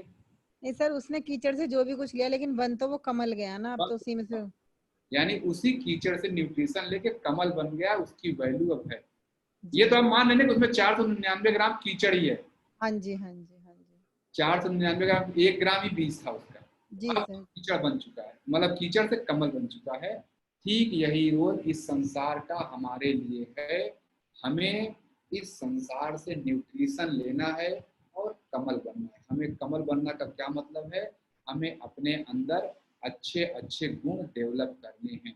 जब आपको कोई इरिटेट करे तो एक तरीका है मार दिया थप्पड़, दूसरा तरीका है अच्छा इरिटेट कर रहा, अब मैं सहनशीलता प्रैक्टिस करके दिखाता हूँ, बैठ जाए बेटा इरिटेट करो, ऐसे बोल दिया, हाँ करो इरिटेट, देखता हूँ। उसको टारगेट दे दिए, इरिटेट करके मुझे दिखा दो गुस्सा करके। कोई आपको इरिटेट करे तो आप सहनशीलता का प्रैक्टिस करिए, कोई आपको गाली दे तो आप क्षमा की प्रैक्टिस कर लीजिए, नहीं तो कैसे सब प्रैक्टिस करेंगे? इन सब गुणों की प्रैक्टिस कहाँ से होगी? ऐसे ही तो होगी। पर कीचड़ तो लगेगा, कैसे लगेगा दीदी? कैसे? कमल में कीचड़ कहाँ लगता है? अरे रीमा दी लिख रही पर कीचड़ तो, रीमा दी क्या बोल रही है? समझ नहीं पा। रीमा दीदी हाँ दीदी बोले, क्या बोला दीदी? सर लेने जाएंगे कमल तो कीचड़ तो लगेगा ही हमारे बॉडी में। उससे लगे क्या हुआ? आप चढ़ाएंगे क्या ये बताइए? नहीं चढ़ाएंगे तो कमल, मतलब थोड़ा सा तो लगता है दीदी, थोड़ा सा तो ज्यादा लगे। कीचड़ कितना लगे? आप एक कमल पे से तोड़ के चली जाइए और डंठल तोड़ के फेंक दीजिए वहां पे, ईश्वर सामने कमल चढ़ा दीजिए। कमल में तो कीचड़ नहीं है ना। वही तो कीचड़ बर्दाश्त नहीं हो रहा अभी तक। हाँ वही तो कीचड़ बर्दाश्त नहीं हो रहा अभी तक, हम उसी में लगे पड़े हैं। उखाड़ के फेंकना है, जैसे मैं समझ गया आपको। उस कीचड़ को उखाड़ के फेंकना है, उस कीचड़ के पीछे नहीं पड़ना। कीचड़ को उखाड़ के फेंकिए, कमल लेके घूमते रहिए, अपना सूंघिए आराम से। ये संसार के लोग क्योंकि हैं कीचड़ हैं, तो बस आप अच्छे अच्छे गुण सीख लीजिए बस। वो क्या आपको निगेटिविटी दे रहे हैं उसके पीछे मत भागिए, उसको ऐसे भूल जाइए। यानी हर किसी से अच्छे गुण लीजिए। आप देखेंगे हर कोई आपको कोई ना कोई अच्छा गुण सिखा रहा है, बस और कुछ नहीं। आप उससे अच्छी बात सीखिए, बात खत्म। कोई आप सिचुएशन करिए, सास बहू के झगड़े में सास बहुत इरिटेट कर रही है तो आपको अच्छा गुण सिखा रही, आपको सिखा रही चलो ईश्वर के रास्ते पे जाओ, क्यों यहाँ पड़ी हो, है कि नहीं। कोई भी वो आपको अच्छा गुण सिखा रहे, वो पॉइंटर है। आपको अगर अच्छा बिहेव कर दिया तो भी पॉइंटर है, गलत बिहेव किया तो भी पॉइंटर है। वो रिश्ते की मर्यादा को बताती है, रिश्तों की एक सीमा को बताती है। यहीं पे ग्रुप में देखिए, अब आनिया दीदी हैं, उस दिन उन्होंने दीदी ने सिलेक्ट किया था, मैंने बोला दीदी एक किसी को सिलेक्ट करिए, इन्होंने अपनी बिटिया को सिलेक्ट किया। अब देखिए आनिया दीदी कहाँ है, दीदी है अभी दिखी थी, आनिया दीदी है, हाँ अच्छा। विक्रम सर हंस रहे हैं कि जो है इन्हीं को पकड़ रखा है विक्रम सर घर जाएंगे तब, अरे सॉरी, अरे आनिया दीदी मैं कह रहा हूँ, अदिति दीदी, ठीक है, आनिया उनकी बिटिया का नाम है। अब अदिति दीदी ने सेलेक्ट कर रखा है कि मैं अपनी बिटिया को सिलेक्ट करूंगी, एक व्यक्तिगत आपको बोलेंगे सिलेक्ट करना है। अब सोचिए अगर यही डिसीजन आनिया मतलब आनिया की नानी ने ले रखा होता तो, विक्रम सर बताइए, नानी ने ले रखा था तो आज तो धोखे में आ गई है कि नहीं। उनकी बिटिया को सिलेक्ट कर लिया। अगर अदिति दीदी की मम्मी ने भी ये डिसीजन ले रखा तो मैं अपनी बिटिया को सिलेक्ट करूंगी, तो आज तो बिटिया ने किसी और को सिलेक्ट कर लिया, बताइए है कि नहीं। इधर रियल सामने एग्जाम्पल है, सही बात है सर। अगर जैसे आज अदिति दीदी अपनी बिटिया को सिलेक्ट कर रही है और यही अदिति दीदी की मम्मी ने अगर अदिति दीदी सिलेक्ट कर रखा होगा तो आज तो वो धोखे में आ गई। उनको रिश्ते की सीमा समझ में आ गई है, ये बिटिया तब तक है जब तक इसके पास खुद बिटिया नहीं हो जाएगी, मुझे भी किनारे करेगी, है कि नहीं। लाइव एग्जाम्पल है, सामने ही है। तो जैसे मैं कह रहा हूँ कि एकदम रिश्तों की यही सीमा है। आज अदिति दीदी अपनी बिटिया को सिलेक्ट करें, मैंने एक एग्जाम्पल बोला, इन्होंने अपनी मम्मी को सिलेक्ट नहीं किया, बोल रही हाँ सर मैं अपनी बिटिया को सिलेक्ट करूँ, क्यों कि मेरा उसका थॉट प्रोसेस मैच करता है। अगर यही बात मैं कर रहा हूँ अदिति दीदी मम्मी ने सोच रखा होती, आज तो चीटिंग हो गई उनके साथ, उनको तो अज्ञान मिल गया कि माता पिता है कि नहीं, क्या कहते हैं, माता और पुत्री के संबंधों की सीमा समझ में आ गई उनको कि देखिए मेरी बिटिया ने जो है मुझे आज छोड़ दिया, अब सिलेक्ट कर लिया अपनी बिटिया को, है कि नहीं। यही सबके साथ होगा, ऐसा नहीं उनके साथ हो रहा है। यही आप भी जो है अपने बेटे को सिलेक्ट कर रहे हैं। मान लीजिए किसी को करूं तो आप कहेंगे मैं अपने बेटे को सिलेक्ट करूंगा। अब अगर आपने अपने बेटे को सिलेक्ट किया तो आपके पिताजी तो आपको सिलेक्ट करके बेचारे फंसे हुए हैं, उनको आज समझ में आ गया देखो मैं इसी को सिलेक्ट करके घूम रहा था, आज अपने बेटे को सिलेक्ट कर रहा है। तो बिल्कुल रिश्तों की एक मर्यादा है, मर्यादा ये यानी अब सिलेक्ट करते रहिए। आप ही संस्कार, मान लीजिए उस पिता ने अपने बेटे को सिलेक्ट किया और यही संस्कार देता चला गया। अब मान लीजिए कि अब वो पिता का बेटा बड़ा हुआ, उसको बेटा हुआ, मान लीजिए विक्रम जी को एग्जाम्पल लेता हूँ, विक्रम जी के पिताजी ने सिलेक्ट किया अपने एज में, उनसे कोई पूछता कि बताओ क्या नाम है पापा का विक्रम जी, गुप्ता, वीरेंद्र गुप्ता। अब मान लीजिए यही सवाल जो है उनके यंग एज कोई पूछा होता, बताओ वीरेंद्र जी किसको सिलेक्ट करोगे आप, तो बोलेंगे मैं अपने बड़े बेटे को सिलेक्ट करूंगा, विक्रम को, बहुत अच्छा लड़का है, बड़ा केयर करता है। अब आज जो है मान लीजिए उन्होंने किया ही होगा, आज जो है विक्रम जी कह रहे मैं तो गौरी जी सिलेक्ट करूंगा। देखिए उन अब पूरा जो है जीवन भर वो तो विक्रम को सिलेक्ट करते चले आए, आज विक्रम जी ने कह दिया। तो अब देखिए उनको समझ में आएगा नहीं कि देखो जिस रिश्ते के पीछे जिसके पीछे मैं समझ रहा था आज वो बदल गया। तो मैं ये कहना चाह रहा हूँ अब उन्होंने बड़े आराम से पिता का पूरा धर्म निभाया, इस एक्सपेक्टेशन में कि मैं धर्म निभा रहा हूँ, हम दोनों तो प्रेम करते हैं, वननेस है बिल्कुल, जो है ये विक्रम मुझे कभी छोड़ के नहीं जाएंगे। अभी देखिए ऑप्शन दिया तो गौरी को सिलेक्ट कर लिया। तो बेसिकली मैं ये कह रहा हूँ कि रिश्तों की एक सीमा होती, समझ में आ गया। आज पिताजी बुरा नहीं मानेंगे, इसमें नहीं, मैं इसको गलत नहीं कह रहा हूँ, मैं इसको ये मत समझिए, लेकिन मैं कह रिश्तों की एक सीमा होती है। उसके बाद देखिए अनिता दी कह रही मैंने ये सब झेला है, होगा दीदी सब ने झेला होगा। तो मैं यही कहना चाह रहा हूँ कि रिश्तों की सीमा आपको कौन समझाता है, जिससे आप लग रहा है फॉलो कर रहे हैं, जिससे आप बहुत रिश्ता निभा रहे हैं, यही आपको एक दिन सीमा समझा भी देगा। मान लीजिए विक्रम जी के पिताजी ने विक्रम जी को ही बेटा मान के बड़े अच्छे से पालन पोषण सब कुछ किया, आज विक्रम जी उनको समझा रहे देखो यही थी रिश्ते की सीमा, अब जरा इस रिश्ते के पार जाओ। इस रिश्ते के पार यानी पॉइंटर है ये खुद वापस भेज रहे हैं पिताजी को, पापा जो है इसके पार भी जाइए, ईश्वर इसके पार है, मैं ईश्वर नहीं हूँ, आप मुझे ईश्वर मान के बन रहे हैं लेकिन मैं हूं नहीं, थोड़ा सा पार जाइए। तो ये मैं समझा पाया इस बात को कि कैसे समझा, क्लियर है? प्रीति मदर का नाम विनोद है, सिस्टर का नाम वंदना। अच्छा ठीक है, तो ये मैं कहना चाह रहा हूं कि कीचड़ से ही कमल। आज जैसे मैं कह रहा हूं कि आप वीरेंद्र जी को मान लीजिए यंग एज में कोई क्वेश्चन पूछा तो अब वही पलट के क्वेश्चन आगे पूछे, आप बताओ वीरेंद्र जी किसको सिलेक्ट करोगे? अब वो सोचेगी यार कहाँ जो है, आप बोलेंगे मैं तो 20 साल पहले जो है विक्रम आंसर किया था, अब मैं क्या आंसर करूं? अब वो कहेंगे अच्छा ठीक है मैं विनोद को ही सिलेक्ट करता हूँ वापस। अब कहेंगे मैं अपनी पत्नी को ही सिलेक्ट कर लेता हूँ, यार समझ में आ गया जो है। यानी मैं कह रहा हूँ कि अब ये विक्रम जी पॉइंटर थे, अब वो समझा दी, अपनी ड्यूटी ये निभा दी। ये विक्रम जी की ड्यूटी थी, विक्रम जी पॉइंटर थे, अपने पिताजी को भी हायर पाथ पे ले जाना है। ये सिस्टम ही ऐसा बना हुआ है सर, एक दूसरे को हायर पाथ पे, जैसे अदिति दी ने अपनी मम्मी को हायर पाथ पे पहुंचा दिया कि देखो मम्मी मैं नहीं हूं, अब मैंने अपनी बिटिया सेलेक्ट कर लिया, अब आप जाओ, आपने मुझे सेलेक्ट कर, आप जाओ। कल को आनिया भी ऐसे अदिति दी को समझाएगी, ऐसा नहीं है, कल को जब आनिया का बेटा बेटी होंगे तो वो फिर उनको सिलेक्ट करेगी, तब अदिति दी समझ आएगा ओ 20 साल पहले मैं तो देश योग वाली क्लास में आनिया को सिलेक्ट कर ली थी, अब वो पॉइंटर समझ में आ गया, अब आनिया पॉइंटर बन गई है, अब मुझे हायर रास्ते पे ले जा रही। क्लियर है ये बात? पॉइंटर का भी कीचड़ का मैं बताते, यानी इस केस में देखिए आनिया उस समय अदिति दीदी के लिए कीचड़ बन जाएगी जिस दिन आनिया अपने बच्चे को सिलेक्ट करेगी। यही क्वेश्चन कोई पूछेगा, आनिया जिस दिन अपने बेटे को सिलेक्ट कर लेगी, बेटी को सिलेक्ट करेगी, आनिया कीचड़ है, उस दिन अदिति दीदी को तुरंत जो है कमल बन जाना है, समझ जाना है कि देखो ये है रिश्ते की सच्चाई। आज मैं कह रहा हूँ कि विक्रम जी अपने पापा के लिए कीचड़ है, अब पापा को समझ जाना चाहिए कि देखो मैं इसी को जो है ऐसे कर रहा था, ऐसे कर रहा, आज तो इन्होंने अपनी वाइफ को सिलेक्ट कर लिया। तो यानी ये सब हम सब एक दूसरे के लिए कीचड़ हैं, हम सब एक दूसरे के लिए कीचड़ हैं, हमको न्यूट्रिशन लेना, इनसे न्यूट्रिशन लेना, उनसे न्यूट्रिशन लेना और कमल बनते जाना है। तो दूसरा रोल हो गया संसार का, यह पूरा संसार कीचड़ है, हमें इसी से न्यूट्रिशन लेना है और कमल बनते जाना है। न्यूट्रिशन लेना ये मतलब नहीं कि अब सबको गए गाली देना, तुम कीचड़ हो, तुम कीचड़ हो, ये नहीं करते रहना है, ये सबको तुम कीचड़ ही करने लगो, समझाने लगे कमल कीचड़ के एग्जाम्पल से, बल्कि जिस रिश्ते में है आप उस रिश्ते को निभाते रहिए, वो खुद ही बता देगा मैं कीचड़ हूँ, आपको ऑप्शन देगा, अब आप सिलेक्ट कर रहे हो नहीं कर रहे हो, या तो आप दुखी हो जाओ, अरे कहाँ दुखी होकर रो, या तो एक अच्छा गुण डेवलप करो, कमल बन के खिल जाओ, उससे अलग हो जाओ, मतलब उस कीचड़ से आगे निकल जाओ। आगे निकलना है हर रिश्ते से, ये जान लीजिए, हर रिश्ते का एक सच्चाई है, ये वो पॉइंटर है, आपको आगे भेज के सही कर देगा। जैसे विक्रम जी ने अपने पापा को इसका पॉइंटर दिखा दिया, अदिति दीदी ने अपनी मम्मी को दिखा दिया, देखो ये आगे निकलो, अब ये माँ बेटे के रिश्ते में बहुत ज्यादा मत फंसो, या पिता पुत्र के रिश्ते में बहुत ज्यादा मत फंसो।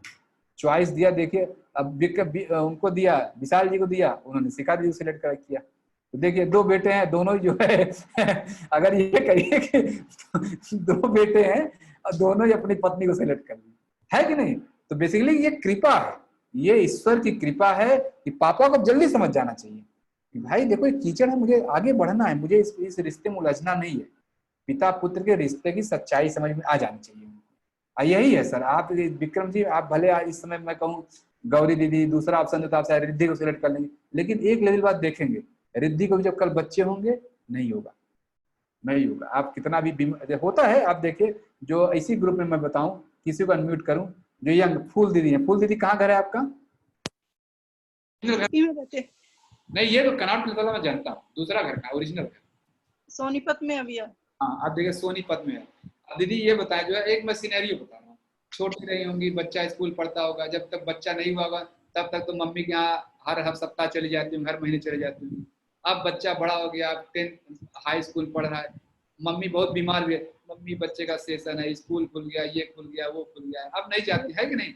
बहुत टाइम हो जाता है भैया, कई महीने बीत जाते हैं, सिर्फ फोन से ही बात हो पाती है। फोन से कम हो जाता है, आना जाना कितना, जिस मम्मी के लिए आप रोज फोन करती थी बच्चा होने के पहले, रोज फोन करती थी, मम्मी को मेरे ध्यान कौन रखेगा, ऐसे हैं वैसे, बड़े 4 भाई हैं आप, लेकिन हर 15 दिन आप पहुंच जाती रहे मिलने के, है कि नहीं? लेकिन अब एक बच्चा हो गया, बच्चा 4-5 में पढ़ रहा है, 4-5 साल का है, अरे बच्चा तो प्ले स्कूल जाने लगा, उसका भी सेशन है, दुनिया भर का बहाना है, कैसे मिल जाते है कि नहीं? ये तो है ही भैया। जब आप अपने बच्चे की तरह आप घूमती हैं आपकी मम्मी को समझ जाना चाहिए, देखो अब ये रिश्ते की सच्चाई मुझे समझ में आ गई, अब उनको आगे बढ़ना चाहिए। मम्मी का भी प्रॉपर ध्यान रखते हैं, मम्मी को भी रोज कॉल करके पूछते हैं, बच्चे का रखते हैं तो मम्मी का भी रखते हैं। नहीं दीदी वो नहीं कर, बच्चे के रहने से पहले जो था आप नहीं कर सकते। अभी मम्मी बुलाए 10 दिन के लिए मेरे पास आ जाओ, चली जाएंगी आप? नहीं नहीं नहीं पाते, नहीं जाएंगे, बस फोन से ध्यान रख रही। तो जैसे मैं कह रहा हूँ कि हर रिश्ते का एक सीमा होता है, इसमें कोई बुरा मानने की बात नहीं। संसार ऐसा है ही कि वो कीचड़ बन के आपको कमल बना रहा है, वो खुद कीचड़ आपको कमल बनाने की कोशिश कर रहा है। अब आप कमल बनिए, नहीं बन रहे तो आपकी समस्या है। इस समय कमल बनने का बारी आपकी मम्मी का है, कल आपका भी होगा। कल आपका कमल, कल आप बेटे की शादी जिस दिन करेंगी, पति का जिनकी कुछ होगा, ऐसे तो कमल आप बनने की बारी है। कमल तो बनना है, किसी दिन पति कब कीचड़ बनेंगे, किसी दिन बेटा कीचड़ बनेगा, ये सब कीचड़ ही बनेंगे एक दिन। आपको न्यूट्रिशन देंगे। अब उस समय दो ऑप्शन, या तो आप दुखी होकर रोइए बैठिए, अरे दुखी हो घूम रहे, दूसरा एक अच्छा गुण दीजिए और आगे बढ़िए। भैया आपने तो हमें अभी से कमल बना दिया, अभी से हम समझने लग गए हैं। हाँ ये अच्छी बात है दीदी, ये अच्छी बात है। ये चीजें जितना जल्दी समझ जाए। लोग क्या कहते हैं, मेरे तमाम बताऊं, मेरे जो है कई लोग मुझे कहते हैं सुभाष जी जो आप काम करे है बड़ा अच्छा काम है, लेकिन आप 20 साल बात करते, अभी शोभा नहीं देता। मुझे समझाने वाले लोग हैं, नौकरी से रिटायर हो जाते हैं, आराम से प्रमोशन वगैरह ले लेते, अच्छे से कमाओ खाओ, यार ये सब क्या कर रहे हो? कोई कहीं से 20 साल बाद की चीज, रिटायर हो जाते खूब ऐसे बोलते रहते, भीड़ इकट्ठा होती, ऐसे मुझे बोलते। तो मैं उनको यही बोलता कि जो मैं आप कह रहे हैं ना, तब मैं सिर्फ बोलता रहता, उसको सही में समझने की एज यही है।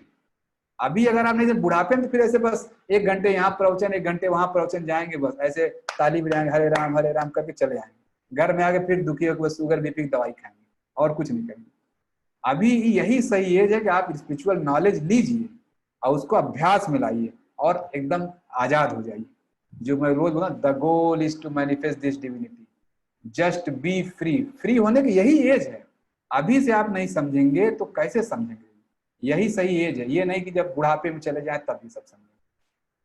तो दूसरा पॉइंट मैं क्लियर कर पाया, बुढ़ापा। दूसरा पॉइंट में, अब तीसरा पॉइंट में चलता हूं, ठीक है? क्लास 9:20 तक आज चलेगी, थोड़ा सा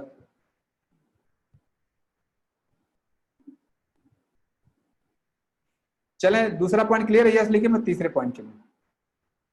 तीसरा पॉइंट है यह संसार का,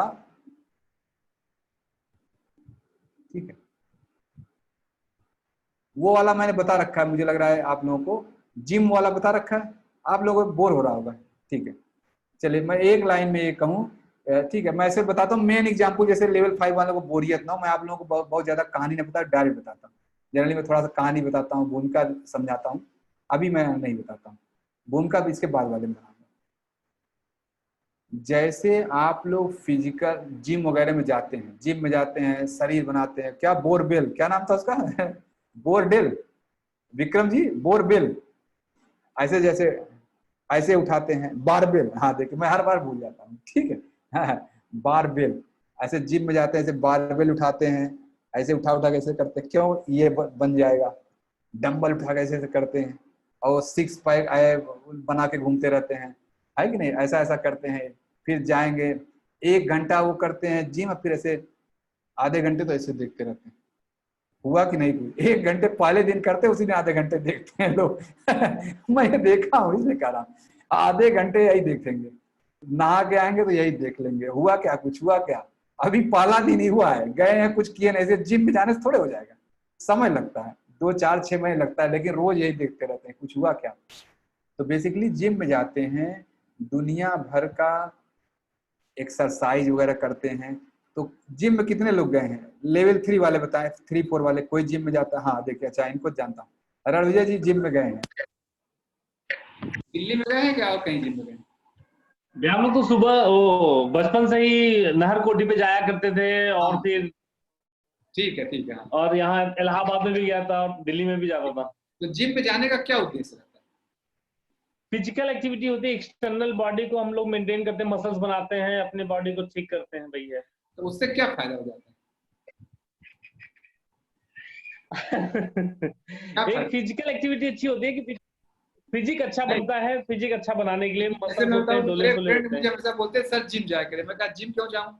बोलते जिम जाइए, मुझे क्या बोलूं, थोड़ा कहीं डोले सोले बने, जो टी-शर्ट मुझे मसा दिखाते थे, टी-शर्ट सर ऐसा टाइट, हाँ वही, ठीक टी-शर्ट टाइट। मैं पूछा क्यों टाइट टी-शर्ट वाली? बोले सर टाइट वाली जो टी शर्ट लड़के पहनते हैं उनको लड़कियां देखती, वो मुझे बताते थे लड़कियां उनको देखते हैं जिनका यहाँ टी शर्ट टाइट होता है। तो मैं कहा अच्छा इसलिए मैं जाऊँ जिम पे। वो मुझे वैसा कहते थे कि सर आप जाया करिए, जिम बनाइए, पढ़ लिख के आप नौकरी में आ गए, ये आ गए, ठीक है आपने पहले बचपन नहीं मौका मिला। तो मुझे सजेस्ट करते थे, तब बहुत पहले की बात है, जब मुझे मिलते थे सर ऐसे कैसे रहते हैं आप, थोड़ा वो बनिए, ढीले ढाले रहते हैं, ऐसे रहते हैं, इस एज में से थोड़े रह जाता है, टीम बनाइए, जैसे जीन्स पहनिए, वो पहनिए, ऐसा वैसा करते रहते। तो उनका मुझे सिखाते तब लड़कियां आपको देखेंगी। मैं कहा अच्छा। तो मैं उनका बोला ठीक है चलिए लड़कियां देखेंगे। तो वो मुझे हमेशा देखे जिम बनाने का एक ये भी उद्देश्य है। रणजी जैसा कोई उद्देश्य रहता है कभी लड़कों का? हाँ होता है भैया। हाँ वो बैचलर होने पे ना लोग ज्यादा एक्टिविटीज करते हैं। बैचलर एज की मैं बात कर रहा हूँ, बैचलर होने पे वो मुझे यही सिखाते थे कि सर जिम ऐसा करिए वैसा करिए। अच्छा ठीक है, तो फिर मैं नहीं गया। तो अब उनका खूब डोले सोले हैं, इनको जिनकी मैं बात कर रहा हूँ खूब डोले सोले हैं उनके। और हाँ इस समय देश योग में है, ठीक है। अब वो जिनकी बात कर रहा हूँ देश योग में, अब उनके डोले सोले वाली एज चूंकि चली गई है, अब वो भी 40 को टच कर रहे हैं, 35-40 के एज में आ गए। अब डोले सोले तो ठीक है, शुगर बीपी भी टच कर रहा है, ये दिक्कत है। अब उनको शुगर बीपी टच कर गया है, ठीक है। अब एक दिन मुझे मैसेज किए कि अब मैं उनका किसी सीनियर हूँ, बोले सर जो है शुगर हो गया सर, आज रीडिंग आई शुगर आया। तो मैं कहा क्यों क्या हुआ? मैं उनका नाम नहीं बोलता हूँ अभी, है ठीक है। बोले नहीं सर शुगर आ गया है सर आज ही आया। तो बोले क्या करूँ मैं अभी चलाऊं कि कोची चलाऊं, बताइए मैं 10 दिन आपके साथ रहूंगा तुरंत शुगर ठीक कर लूंगा। मैं कहा नहीं कोची मत आओ भाई, जहाँ हो वहीं रहो, क्लास होगा क्लास करो। मैं तुरंत उनको ग्रुप में जोड़ा और ठीक हो गया। शुगर मुझे लग रहा है उनका नॉर्मल है। अभी लेवल 3 की क्लास अटेंड करते हैं, बीच बीच में पूछता रहता और बताओ सब ठीक चल रहा है? हाँ सर बहुत एक्सीलेंट क्लास है, ऐसा है वैसा बहुत अच्छा है, ऐसा है, ठीक है ठीक है। तो मैं जैसे उनकी बात बताऊं, अब देखिए यानी उन्होंने शरीर को तो फिट किया, सब कुछ किया, लेकिन अब फिर ये बीमारी कहाँ से आ गई? रणजी शरीर फिट है अभी भी खूब अच्छा सा, तो बीमारी फिर कहाँ से आ गई? भैया उल्टा सीधा खाना और यही सभी चीजों की वजह से बीमारियां आती हैं।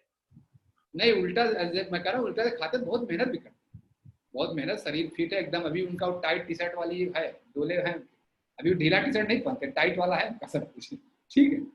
कई फैक्टर्स होते हैं भैया, लाइफ स्टाइल भी होता है, इमोशनल इम्बैलेंस, देखिए विक्रम जी लिख रहे हैं इमोशनल इम्बैलेंस या टेंशन। लाइफ में टेंशन सिर्फ शरीर से नहीं आता, लाइफ में टेंशन शुगर वगैरह से भी आता है। लाइफ स्टाइल अच्छी ऐसी लाइफ स्टाइल उनका अच्छा है, लेकिन वर्क कल्चर उनका अच्छा नहीं। जहाँ वो कंपनी में काम करते हैं वर्क प्रेशर बहुत ज्यादा है, उल्टा सीधा, कभी दिन में कभी 2 बजे रात भी बोलते हैं सर जाना पड़ता है। तो मैं इनको कई बार बोला कि यार ठीक है जाना पड़ता है, लेकिन ये योग अभ्यास करो, थोड़ा सा डाइट वाइट सही करो। तो अभी उनका शुगर ठीक हो गया है। अब देखिए उनको ये टेंशन वगैरह क्यों आया, इतना सारा लाइफ पूरा उन्होंने जिम में निकाल दिया है। अच्छे काफी अच्छे खासे क्रिकेटर हैं, ठीक है, अपने एज में बहुत अच्छे बड़े क्रिकेटर रहे हैं। अभी भी जहाँ है क्रिकेट वगैरह खेलते हैं, अपनी कंपनी की तरफ से जाते हैं क्रिकेट वगैरह खेलने, सब कुछ ठीक है। देखिए फिजिकल फिटनेस के बावजूद भी शरीर में रोग आ गया, यानी ये सब क्या कहते हैं शुगर बीपी ये सब रोग आ गया, स्ट्रेस डिप्रेशन टेंशन ये सब उनके अंदर आ गया। ये सब क्यों उनके अंदर आ गया? ये सब इसलिए आ गया कि उनके अंदर दया, क्षमा, सहनशीलता, प्रेम, सत्य, अहिंसा ये सारे गुण नहीं थे। ये सारे गुण वो जिम नहीं सिखा सकता। वो जो आप जिम में जाते हैं ना, जिम आपको शरीर बना सकता है, डोले सोले बना देगा, मसल पावर बढ़ा देगा, 6 पैक ऐप बना देगा, बॉडी ये कर देगा वो कर देगा, लेकिन ये सारे गुण नहीं डाल सकता। अगर ऐसा कोई जिम होता, मैं कहूँ कि हाँ इस संसार की इस कोने में ऐसा जिम है, तो कितने लोग उस जिम में चले जाएंगे, एडमिशन लेने की कोशिश करेंगे चलिए। या मैं ये कहूँ कि हाँ आपके घर के 1 किलोमीटर दूरी ऐसा एक जिम है जहाँ पे आप जाएंगे, दया, क्षमा, सहनशीलता, धैर्य, अहिंसा, सत्य, अस्तेय, ब्रह्मचर्य, अपरिग्रह, इन सारे गुणों की ट्रेनिंग हो जाएगी।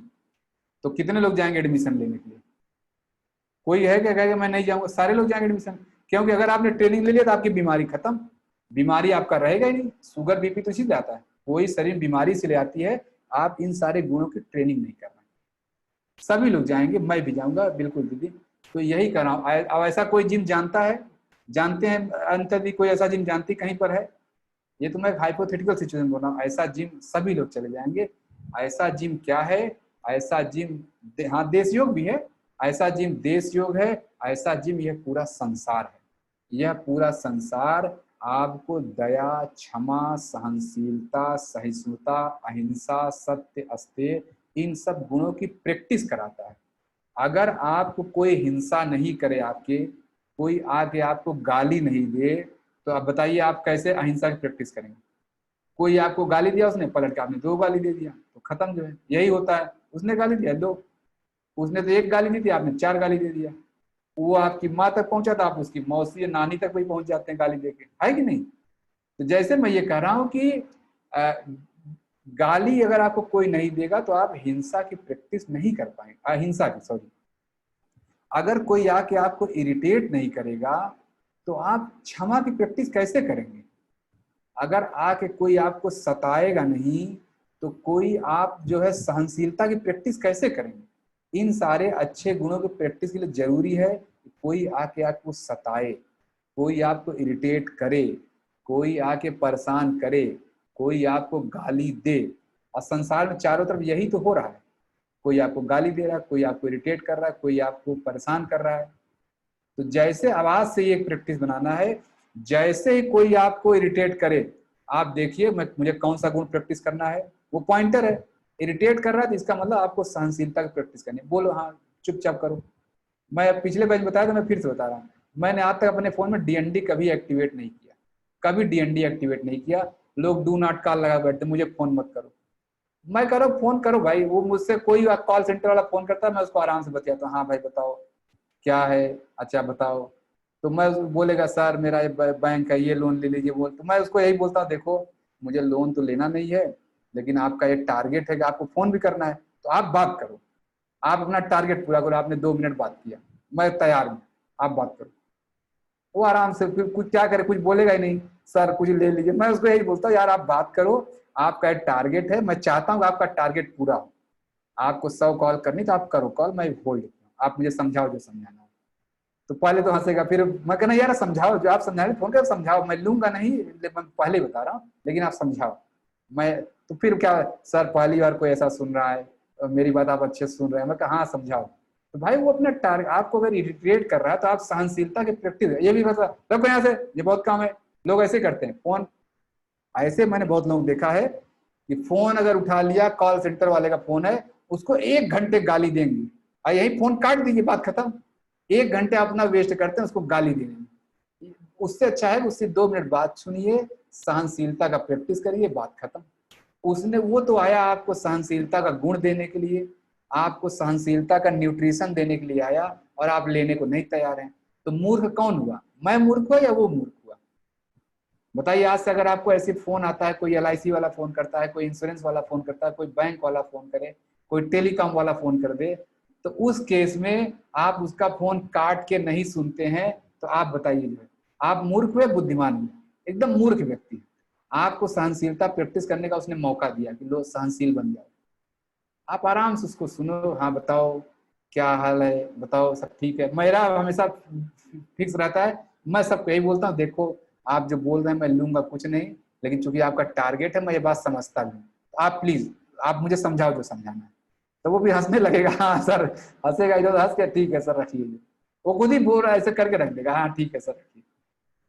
देखिए वो इरिटेट भी नहीं हुआ, हमने प्रैक्टिस भी कर लिया, बिल्कुल इरिटेट नहीं। अभी 2 एग्जाम्पल है, भावना दीदी एग्जाम्पल जानती है, भावना दीदी को भी 1 दिन पहले ग्रुप में एक बोल दिया जो है कि नहीं भावना? हाँ सर। भावना दीदी को ये लिखा कि पता नहीं तो गाली खाओगे। भावना दीदी का गाली खा, भावना दीदी मुझे कैसे जोड़ा, भावना तब तक रिप्लाई करती, तब तक उसने बोल दिया जो है गाली खाएगा क्या। तो मैं देख लिया, तो मैं बोला दीदी आप, मैं रिप्लाई कर, दीदी आप जाइए मैं रिप्लाई करता हूँ। फिर मैं उनको रिप्लाई करना शुरू किया, मैंने उनको 2 रिप्लाई का, 2 रिप्लाई में सॉरी सर मैंने गलती कर दिया। मैंने उनको एकदम उन्हीं की भाषा में समझाया। उनका नाम दुबे जी था, तो मैंने बोला सर गलती हो गया, ये तो सिर्फ आयुर्वेद जानती हैं, आप तो 2 वेद जानते हैं, आपका नॉलेज के बराबर ये क्या बराबरी करेंगे। मैंने उनको ही समझाया, सर ये जो है भावना दीदी हैं, हमारे ग्रुप के सबसे सीनियर हैं, आयुर्वेद बहुत जानती है, मैं समझता हूँ दुनिया में इनके बराबर कोई आयुर्वेद नहीं जानता होगा, लेकिन सर आपके बराबरी थोड़े हैं, वो है क्या कहते हैं 2 वेदों के ज्ञाता हैं, आप तो दुबे हैं।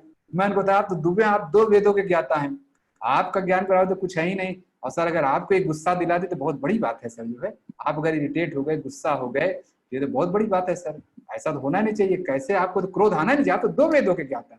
अब मैंने उनको समझाया, अगली लाइन में सॉरी भाई यार, सॉरी भाई वो लिख रहे हैं सॉरी भाई, यानी जैसे मैं उनको इरिटेट भी मैं अब कह सकता था यार जो है कि क्या लिख रहे हो। मैंने उनको उन्हीं की भाषा समझाया, उनका नाम विनोद था, विनोद दुबे। मैंने समझा दिया कि विनोद है तो सर आपको आनंद उठाना चाहिए, आनंद आपके नाम में है, दुबे हैं आप, दो वेदों के ज्ञाता हैं, और एक आयुर्वेद छोटा सा वो लड़की जानती है, वो आपको इरिटेट कर दी, कैसे हो सकता है? ये तो असंभव लग रहा है, मुझे तो एकदम असंभव लग रहा है, हो ही नहीं सकता ये सब बात। अब इतना जैसे मैंने लिखा, उसके बाद तुरंत वो जो है तुरंत सॉरी भाई करके खत्म। दो ऐसे दो इंसिडेंट हुए थे। तो दीदी जब ऐसे इंसिडेंट आते हैं तो ऐसा समझिए कि वो मुझे प्रैक्टिस करा रहा है, सहनशीलता की प्रैक्टिस करा रहा है। जैसे आता है इसीलिए मैं बोलता हूँ आप तुरंत जो है आप रिप्लाई मत करिए, मैं आता हूँ। इसीलिए मैंने सारे वॉलंटियर बोल रखा है, कहीं भी कोई इरिटेट करे, माफी मांगना तो आप लोग आगे नहीं जाएंगे, मैं जाऊंगा तो माफी मांगूंगा उससे। अब मैं जाकर उससे खूब माफी मांगा, आराम से 5 मिनट का रिकॉर्डिंग उसको भेजा, अगले लाइन में लिख रहा है सॉरी भाई यार गलती हो गया, खूब आराम से समझाया। और दूसरा लगातार 2 इंसिडेंट्स ऐसे हुए। हाँ तो देखिए हम दीदी वही कर रहा, दीदी ये कह रही हैं आपने एक बार पहले नहीं बोला था, क्या दीदी? मंजू जी समझा नहीं मैं। मैंने कहा आपने पहले भी एक बार किसी को बोला था गुरुजी हम आपसे वो लेंगे, ज्ञान लेंगे, अब बहुत कुछ सीखने को मिलेगा। एक बार पहले भी आपने किसी को ऐसे ही बोला। वीडियो उसमें ऑडियो मैसेजेस दिए थे उसको ना। मैं दीदी जैसे ग्रुप में देखता हूँ कोई इरिटेट जब ऐसे करता है ना, जैसे वो इरिटेट कर रहा था, मैं देखा भावना जी को इरिटेट कर रहा है, उल्टा सीधा बात कर रहा है। अब मुझे भी अच्छा लगा, दीदी ने लिखा भी कि आपको महिला से बात करने की तमीज नहीं है। दीदी ने ये लाइन भी लिखा, आप महिला से ऐसे बात की जाती है, सभ्य व्यक्ति हैं। तो फिर मैं जब देखा दीदी का मैसेज तो मैंने बस सीधा शुरू कर दिया कि हाँ दीदी आप जाइए यहाँ से, अब मैं उनको संभालता हूँ। और दूसरे ही मैसेज में वो सॉरी ये हो गया वो हो गया खत्म। तो जैसे तो जैसे मैं कहा दीदी भावना जी क्लियर हो गया कि ऐसे जब लोग आए तो आपको तुरंत समझ जाना चाहिए, ये तो मेरे लिए ज्ञानवर्धक है, बिल्कुल हाथ जोड़ के खड़े हो जाना चाहिए, नहीं तो सहनशीलता प्रैक्टिस कैसे करेंगे? अब कौन इरिटेट करेगा आपको, है कि नहीं? इरिटेट कोई करने वाला होना चाहिए लाइफ में, तभी तो गुण, इन सब गुणों की प्रैक्टिस होगी। तो मैं ये कहना चाह रहा हूँ कि इस संसार का तीसरा रोल है, यह संसार जिम है, जिम्नेजियम है। यह संसार आपको वह जिम है जहाँ पे आप दया, क्षमा, सहनशीलता, धैर्य, अहिंसा, सत्य, अस्तेय, ब्रह्मचर्य, अपरिग्रह, शौच, संतोष, तप, स्वाध्याय, ईश्वर प्राणिधान, इन सारे गुणों की प्रैक्टिस कर सकते हैं। नहीं तो कहाँ प्रैक्टिस करेंगे? झूठ मूठ का ऐसे अहिंसक हूँ याद करके बैठ जाएंगे मैं अहिंसक हूँ। अहिंसक आप तब बने जब आपके सामने कोई आए हिंसा करे, तब आप प्रैक्टिस करिए। ये संसार में जो भी आपको चारों तरफ लोग इरिटेट कर रहे हैं ना, ये सारे लोग वही, ये सारे लोग आपके ऊपर बड़ी कृपा कर रहे हैं।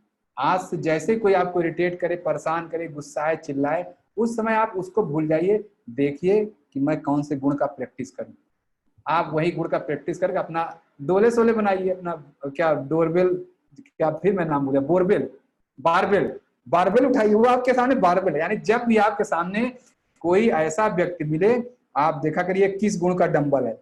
ये धैर्य का डंबल है, ये क्षमा का डंबल है, ये सहनशीलता का डंबल है। बस ऐसे आए, ऐसे उठा के उसको टांग दीजिए, वो खुद ही बेचारा थोड़ी देर में चला जाएगा।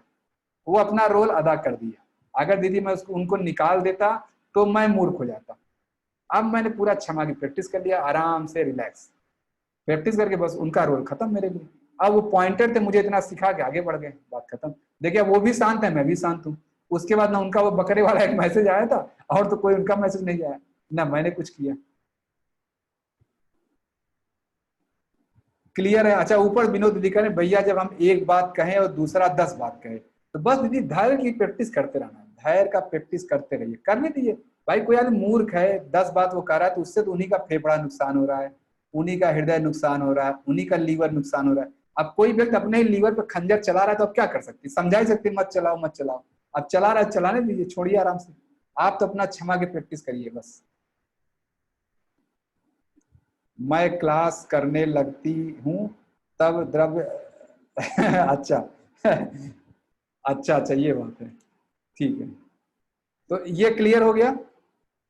हाँ वही निंदक नेड़े राखे दीदी। निंदक जो होते हैं ये आपका वही है, आप जो निंदा करते हैं वो आपके आपको बेसिकली स्ट्रांग बनाना चाहते हैं। वो अच्छा बात है। जो आपकी निंदा करते हैं वो आपके लिए, हाँ कोई बात नहीं, देखिए कोई बात नहीं उठाते कोई बात नहीं, तो धैर्य का प्रैक्टिस दीदी आप करते रहिए। आपका ड्यूटी है प्रैक्टिस कर, फोन करना, उठाना उनका काम है। आप फोन, अपनी ड्यूटी से आप पीछे ना हटे बस। क्लियर है? यहाँ पे आगे चलें। अब एक रोल है वो मैं कल बताऊंगा। कल एक रोल है वो नया है, वो पुराने केसेस में मैंने डिस्कस, पुराने बैचेस में कभी डिस्कस नहीं किया, वो मैं कल डिस्कस करूंगा। संसार का एक चौथा रोल है, वो मैं कल डिस्कस करूंगा। अच्छा विनय सर किडनी दिए आप तो दिए सर, किडनी जो लोग नहीं देते वही लोग डायलिसिस पे जाते हैं, है कि नहीं? हाँ सर। तो डायलिसिस कैसे होता था मैंने देखा नहीं, मैं जानता हूँ थोड़ा बहुत, लेकिन डायलिसिस क्या होता है मैं जो समझता हूँ कि बाहर एक मशीन लगा देते होंगे। हाँ, उसमें यहाँ पे या तो हाथ पे यहाँ गले के पास यहाँ से एक वो डाल देते हैं। हाँ मशीन डाल देते हैं तो वो डायलेटर मशीन होती है, पूरे ब्लड को एक तरफ से पूरा ब्लड आता है और दूसरी तरफ से पूरा निकल के प्योर, मतलब वो साफ होता है, प्योर होकर निकल। हाँ, क्योंकि किडनी वो साफ नहीं कर पाती, वो किडनी साफ कर देता है, मतलब उसी ब्लड को साफ करके सही कर देता है, ब्लड को चेंज। हाँ ठीक है, तो कल मैं इसी चीज को डिस्कस करूंगा, इसी बात को, इसीलिए मैं आज ये बात खत्म कर दिया। कल मैं इसी बात से आगे चलूंगा। किडनी का जो है वो करनी, किडनी जब खराब हो जाता है शरीर का तो डायलिसिस परसेंट को रखते हैं और उस व्यक्ति का खून जो है मशीन, किडनी को जब मशीन से पास करता है शुद्ध हो तो वापस शरीर में आता है। यही है सर विनय सर? जाइए सर। तो कल इस चीज को हम आगे ले चलेंगे, ठीक है? कल हम बताएंगे संसार का चौथा रूप। तो अब देखिए, अब मैंने क्या क्या बता दिया। भक्ति डिफाइन कर दिया, भक्ति मतलब फिर भगवान का, हम क्यों भगवान के पीछे जाएं, क्योंकि वो हमारा इलेक्ट्रॉन है इसीलिए जाएंगे। और फिर इलेक्ट्रॉन से हमारा रिलेशन कैसा होगा वो भी बता दिया। और अब इस समय मैं बता रहा हूँ ये सारी थ्योरी हो गई। अब तो हम इस संसार में करें क्या। तो अब संसार में क्या करना है, पहले संसार को कैसे समझना है, संसार को पॉइंटर समझना है, संसार को जिम समझना है, और दूसरा क्या बताया, कीचड़ समझना। ये कीचड़ है। और चौथा चीज कल। हाँ दीदी, बड़े बच्चों के लिए क्लास लूंगा दीदी, निश्चित रूप से क्लास लूंगा। अभी धीरे धीरे स्टेप बाय स्टेप। अब मैं भी तो, मुझे एक चीज के लिए कम 3 महीना चाहिए। अभी मैंने जान के छोटे बच्चों को पकड़ा है, आऊंगा दीदी उस पर भी आऊंगा। बड़े बच्चों का 3 महीने में एक बार गुरुकुल वाला थोड़ा सेटअप तैयार हो जाए, मतलब मैं चाह रहा हूँ ऐसा सेटअप बन जाए कि 1000 बच्चे हर महीने आए और चले जाए। जैसे आप शुगर कैसे आते हैं शुगर चले जाते हैं। कुछ भी मैं नहीं करता हूँ, मैं सिर्फ 3 घंटे क्लास ला, मैं कुछ भी नहीं करता हूँ। अब पिछले 3 बैचों मैंने कुछ भी नहीं किया है। भावना दीदी, साधना दीदी, यही सब लोग संभाल रहे। लोग आते थे, आप लोग कहाँ थे लेवल 2 में, कहाँ रिप्लाई करता था, बहुत कम रिप्लाई करता था। भावना दीदी, यही सब लोग रिप्लाई करते थे। तो जैसे इसका सिस्टम बन गया, ऐसे मुझे अगले 3 महीने का टारगेट है। गुरुकुल वाले को वैसे ही सेट कर देना कि हर महीने 1000 बच्चे आए और चले जाए। लेकिन गुरुकुल मेरा टारगेट है कि यहाँ तो लाने के लिए पैसा खर्च करता था, ऐड चलाता था। वहां में टारगेट मेरा है बिना ऐड के बच्चे आने चाहिए। वहां जो 1000 बच्चे आएंगे तो वही ढूंढ के लाएंगे। वहां मेरा टारगेट है बच्चे वही लाएंगे जो बच्चे, तो वहां इस लेवल का सर्विस देना है कि बच्चे वही लोग लेके, वहां ऐड मैं चलाना नहीं चाह रहा हूँ, ठीक है? बच्चों के लिए ऐड नहीं चलाएंगे। यहाँ तो एक वहां मेरा क्या है कि क्यों बच्चे वहां आ जाएंगे। देखिए यहाँ तो शुगर वाले को ढूंढना पड़ रहा है। अब आपके घर में शुगर है मान लीजिए, अब आपके मोहल्ले में 5 शुगर होगा गाँव में, तो आप 5 को तो भेज सकते हैं, लेकिन 50 को नहीं भेज सकते। लेकिन बच्चे तो हर घर में ही है, तो बच्चे के लिए क्या ऐड चलाना। मुझे लगता है बच्चा तो हर घर में ही है। आपने सीखा, पड़ोसी को बताया, पड़ोसी ने पड़ोसी को बताया। तो यहाँ शुगर तो किसी को है, लेकिन बच्चा तो हर किसी को है ना। मतलब बच्चे को बीमारी नहीं कह रहा हूँ, लेकिन मगर बच्चा तो हर किसी को है ना। जो जिस पे मुझे काम करना है, बच्चा तो हर किसी को है, इसीलिए बच्चे पे ऐड नहीं चलाएंगे। हाँ दीदी, ये सब करना पड़ेगा। धीरे धीरे सिस्टम बन रहा है। जैसे इस क्लास को भी मैं 9 महीने का ऐड शुरू कर रहा हूँ, अभी डिस्कशन चल रहा है। अब जो आपकी क्लास हुई है, मैं एक 9 महीने या 1 साल का पूरा कोर्स बना रहा हूँ। उसका नाम रहेगा सात्विक जीवन में प्रवेश। क्योंकि जिसको शुगर बीपी है वो तो आया, समझ गया देश में क्या चला। जिसको कुछ नहीं वो देश में क्या जाने, वो क्यों आया देश में। तो अब इसलिए उसके लिए जिसको देश कोई बीमारी नहीं, वो भी सात्विक जीवन प्रवेश करे और हेल्दी लाइफ जिए। गुरुकुल में टाइम टेबल सेट हो गया दीदी, आपने देखा नहीं है। गुरुकुल में टाइम टेबल सेट हो गया है सब कुछ। अब मैं वो मैकेनिज्म बना रहा हूँ कैसे टीचर और उनका इंटरेक्शन होगा। टाइम टेबल है दीदी, टाइम टेबल बन गया एकदम सेट टाइम टेबल। और आप लोग गुरुकुल वाले गार्जियन है, कुछ फीडबैक दे सकते हैं, बताएं कि और बेहतर करने के लिए। जया दीदी बताएं, रणविजय सर बताएं, विक्रम सर बताएं, और क्या बेहतर विशाल जी हैं। गुरुकुल के लिए मुझे कुछ इनपुट देना तो आप लोग दे दीजिए, कोई सजेशन हो कर सकते हैं, वो कर सकते हैं, बताएं मैं फिंगर, कोई सजेशन हो, क्योंकि इस समय दिन भर वही चलता रहता है, कोई फीडबैक आता है तो मैं उस पर काम करने लगता हूँ। हाँ, उसको और अच्छा सिस्टम बनाए। गुरुकुल का जो बैकग्राउंड में काम करेंगे, मैं बता दूं गुरुकुल में कितने लोग हैं। फूल दीदी मॉर्निंग का क्लास लेंगे, फिक्स है इनका। फूल दीदी प्रॉपर अब देश योग का परिवार का सदस्य हैं, प्रॉपर अभी सैलरीड नहीं है, लेकिन 2-3 महीने बाद हो जाएंगी। ज्योति बिटिया है, ज्योति जो ज्वाइन, आप लोग ज्योति को नहीं जानते हैं, आप लोगों से मैं ग्रुप में मिलवाया नहीं। ज्योति बिटिया देश योग ज्वाइन कर चुकी हैं, ठीक है, वो बहुत पहले देश योग की बहुत पुरानी स्टूडेंट है, मतलब बहुत पुरानी, आप लोग तो जानते नहीं है। जो लोग एकदम नए, जो लोग जुलाई में ज्वाइन किए वो लोग ज्योति को जानते हैं। लक्ष्मी दीदी जानती होंगी, जया दीदी, ये सब लोग बोले हाँ, जब हम आए थे तो ज्योति क्लास वो संभालती थी, तब उस समय मेरा सब काम ज्योति कर, बीच में ज्योति कुछ काम आ गया, ज्योति चली गई है, तो ज्योति वापस अब देश योग में आ गई है। तो जो बच्चों का अटेंडेंस मेंटेन, कौन सी क्लास कब चलेगी, बच्चों को कितना नंबर मिला, कितना स्कोर मिला, वो सारा ज्योति तैयार कर चुकी है। बैकग्राउंड तैयार है, 1 मई से प्रॉपर सब कुछ चलेगा।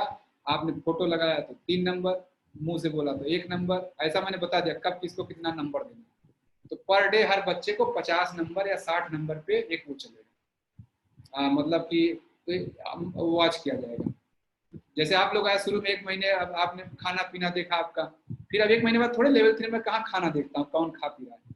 वैसे शुरू में बच्चों को 1 महीने तक उनकी दिनचर्या सही करनी है। सुबह उठें, खाएं पिए, सही से खाएं, मम्मी पापा सही से बात करें, अपना बर्तन साफ करें, अपना ये करें, अपना काम स्वयं करो। अगले 1 महीने की टाइमिंग है, अपना काम स्वयं करो। उनको 1 महीने यही सिखाना है। इसीलिए फोटो जैसे आप लोगों से लगवाता था कि फोटो लगाइए, खाने में प्लेट लगाइए, फोटो लगवाइए। जो लोग फोटो नहीं लगाए, लेवल 3 नहीं जा पाए, वो इसीलिए बच्चों का भी यही हाल है। तो इसलिए फोटो अगर सब लोग लगाए, जो नहीं लगाएंगे नहीं जा पाएंगे। जब बच्चों का भी हायर लेवल आएगा फिर वहाँ नहीं जा पाएंगे। तो फोटो वगैरह सब लोग लगाते हैं, उस पर सिर्फ नंबर लगा दिए, नंबर रहेगा सब लोग चले जाएंगे। तो अब नंबर रहेगा, रोज बच्चा खुद ही जिद करे पापा फोटो लगाए, नंबर उसका कम आएगा तो हल्ला होगा, गार्जियन फोटो कम फोटो पूरा करेंगे ना।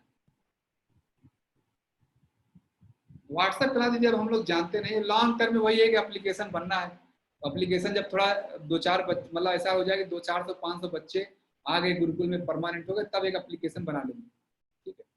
क्लास का टाइम फिक्स होना चाहिए, एकदम सही दीदी, मैं भी चाहता हूँ, लेकिन जैसे कल अब उनका क्लास चल रहा था, अब मैं रोकना नहीं चाह रहा, तो बच्चे उसी में जो है वैदिक गणित वाली क्लास, जबकि मैं उनको एक बार टोक दिया, दीदी क्लास का टाइम हो गया 8 बजे, तो वो मैं भी चाहता हूँ, लेकिन अब देखता हूँ कितना हो पाता है।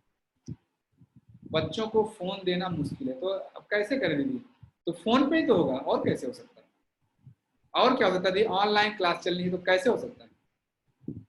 इसलिए कोई मीडियम समझाए आपकी, बिना फोन के कैसे होगा? या फिर लैपटॉप देंगे, फोन नहीं देंगे, लैपटॉप देंगे। आप, मैं बता रहा हूँ दीदी, मेरा सजेशन है कि आप बच्चों को दीदी एक फोन दे दीजिए।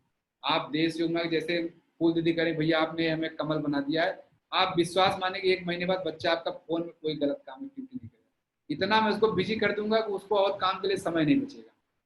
इसलिए आप निश्चिंत रहिए, बच्चों को फोन दिलाने में आप टेंशन मत लीजिए, आराम से बच्चों को फोन दिलाए, कोई गलत काम नहीं करेगा इसका, ठीक है। आप निश्चिंत रहिए, अभी तो मैं धीरे धीरे शुरू कर रहा, अभी मैं वहाँ कुछ बता ही नहीं रहा, बच्चों को बच्चों की तरह चलूंगा, इसलिए वहाँ डायरेक्ट नहीं। 1 महीने बाद 2 महीने ये बच्चे इतने बिजी हो जाएंगे, उनको और कोई काम करने का समझ नहीं, वो गेम खेलने वाले हैं ना, वो उल्टा सीधा कोई काम करेंगे, कुछ भी नहीं करेंगे, वो देखेंगे इतना काम रहेगा उनके पास। अभी मैं दुनिया भर काम देना शुरू करूंगा ना, अभी तो मैं वो दे नहीं रहा हूँ। कल कोई जैसे देखे, क्या नाम है, कहाँ चली गई, स्तुति दीदी, हाँ स्तुति दीदी, अब इनके बेटे ने बोला सर मुझे कोडिंग सिखाइए, तो दीदी मैं एप्लीकेशन भी आर्यन से डेवलप करा लूंगा, आप चिंता मत करिए।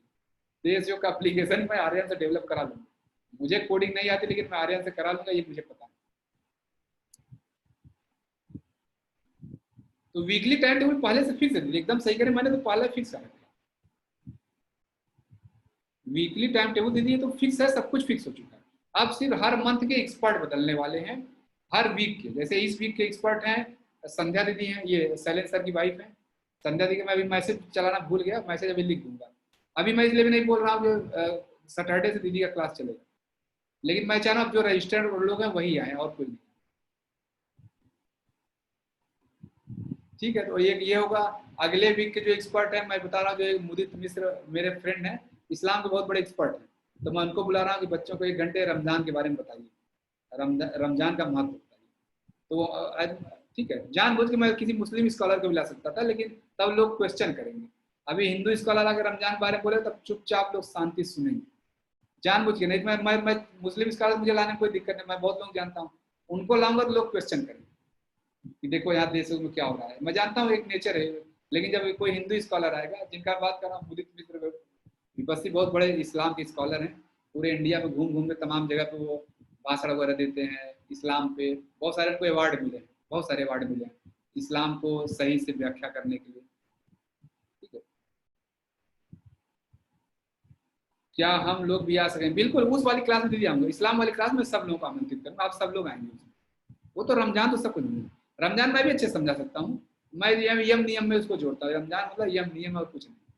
उस दौरान देखिए सार कोई मुर्गा वगैरह नहीं कर, सब अहिंसक हो जाते हैं, तो वही यम नियम वो बेसिकली रमजान का मतलब यम नियम है दीदी, और कुछ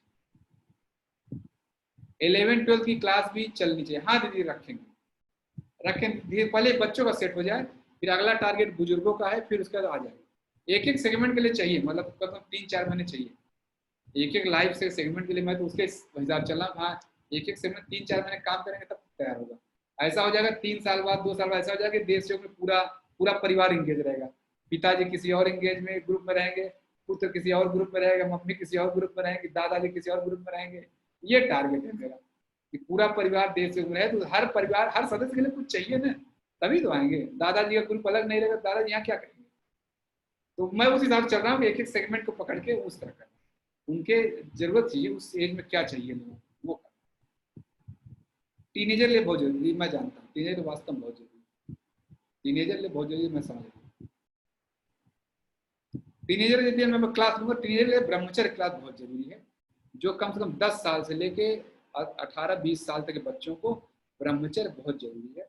ब्रह्मचर्य क्लास में पहले बताया, मैं इसीलिए नहीं लेता हूँ। पहले की क्लासेस में 1-2 बार क्लास लिया, लोग उस पर ऑब्जेक्शन रेस किए, अरे कौन है ब्रह्मचर्य सिखाता है, ऐसी बात करता है, वैसी बात करता है। तब से मैंने क्लास बंद कर दी।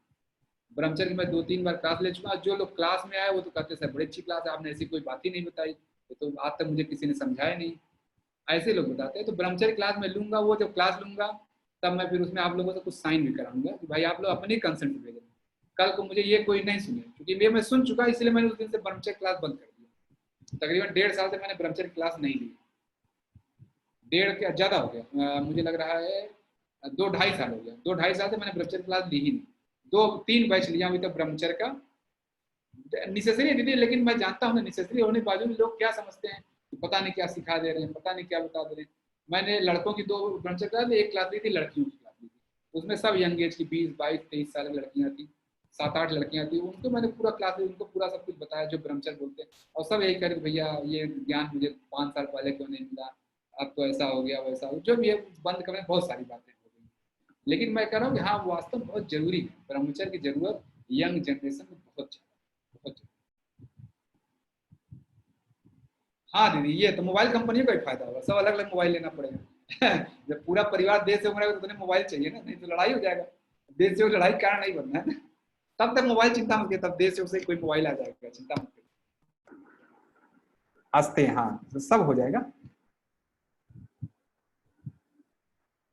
अच्छा देखिए अनिल सर, सर ब्रह्मचर्य भी सीखा था, छोड़ दिया। छोड़ना नहीं, ब्रह्म हाँ फूल दीदी डीओटी में हुई थी, ब्रह्मचर्य वाली क्लास डीओटी में हुई थी। यस, डीओटी में मैंने फीमेल वाली क्लास ली थी। अब मेल की क्लास डीओटी थी, फीमेल के बैच में हाँ अगर वो माने तो फिर 4 बैच हो गया।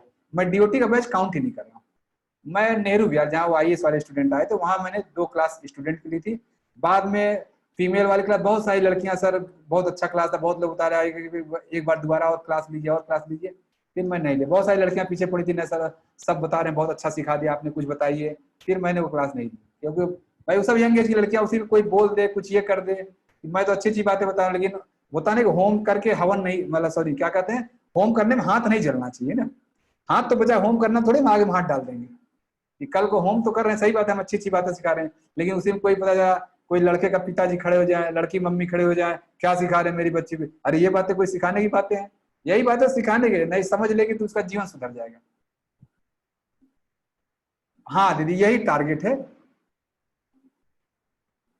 सुभाष भाई सारी बहनों को फोन गिफ्ट, हाँ बिल्कुल दीदी, क्यों नहीं कर सकते, ये तो बहुत छोटा बात कर दिया आपने, ये बहुत छोटा बात कर दिया। अब मैं पूरा एक्सचेंज गिफ्ट कर सकता हूँ। आप फोन की बात करें मैं पूरा एक्सचेंज गिफ्ट कर दूंगा आपको, ठीक है, आप निश्चिंत रहिए, ठीक है। नहीं, मोबाइल का एडिक्शन होना जरूरी है, मैं कह रहा हूँ इसमें बुरा क्या है, एडिक्शन है अच्छी, मैं कह रहा हूँ इसी ग्रुप में बहुत सारे लोग होंगे, अब तक हो गया, जो लोग 8-9 महीने से हैं, देश की क्लास का एडिक्शन किसको हो गया बताइए? नशा होगा, कुछ लोग विक्रम जी हाथ उठा रहे हैं, कुछ लोग नशा चढ़ गया होगा, देखिए मंजू दीदी क्लास उठा रहे हैं, तो ये नशा तो होना चाहिए, इसमें क्या बुराई है? मैं क्वेश्चन पूछ रहा फिर से, देश की क्लास का नशा किसको चढ़ा है? बिना उसके लगता है एक दिन छुट्टी हो जाती है, देखिए श्रुति हाथ उठा रहे हैं, अनिता जी हाथ, तो ये नशा होना चाहिए, तो अच्छी बात है। तो मोबाइल भी अगर इसलिए नशा देते रहा तो अच्छी बात है, क्या दिक्कत है? अच्छी बातों का नशा होना ही चाहिए, इसमें कोई, देख लक्ष्मी दीदी करें मुझे भी, ये होनी ही बात, ये एडिक्शन तो होना ही चाहिए, ये एडिक्शन होना ही चाहिए, इसमें कोई गलत बात नहीं। मैं तो ये शराब के नशे तो अच्छा ही है ना, वो वाला नशा तो नहीं है, ये नशा तो होना ही चाहिए, सबको नशा होना चाहिए।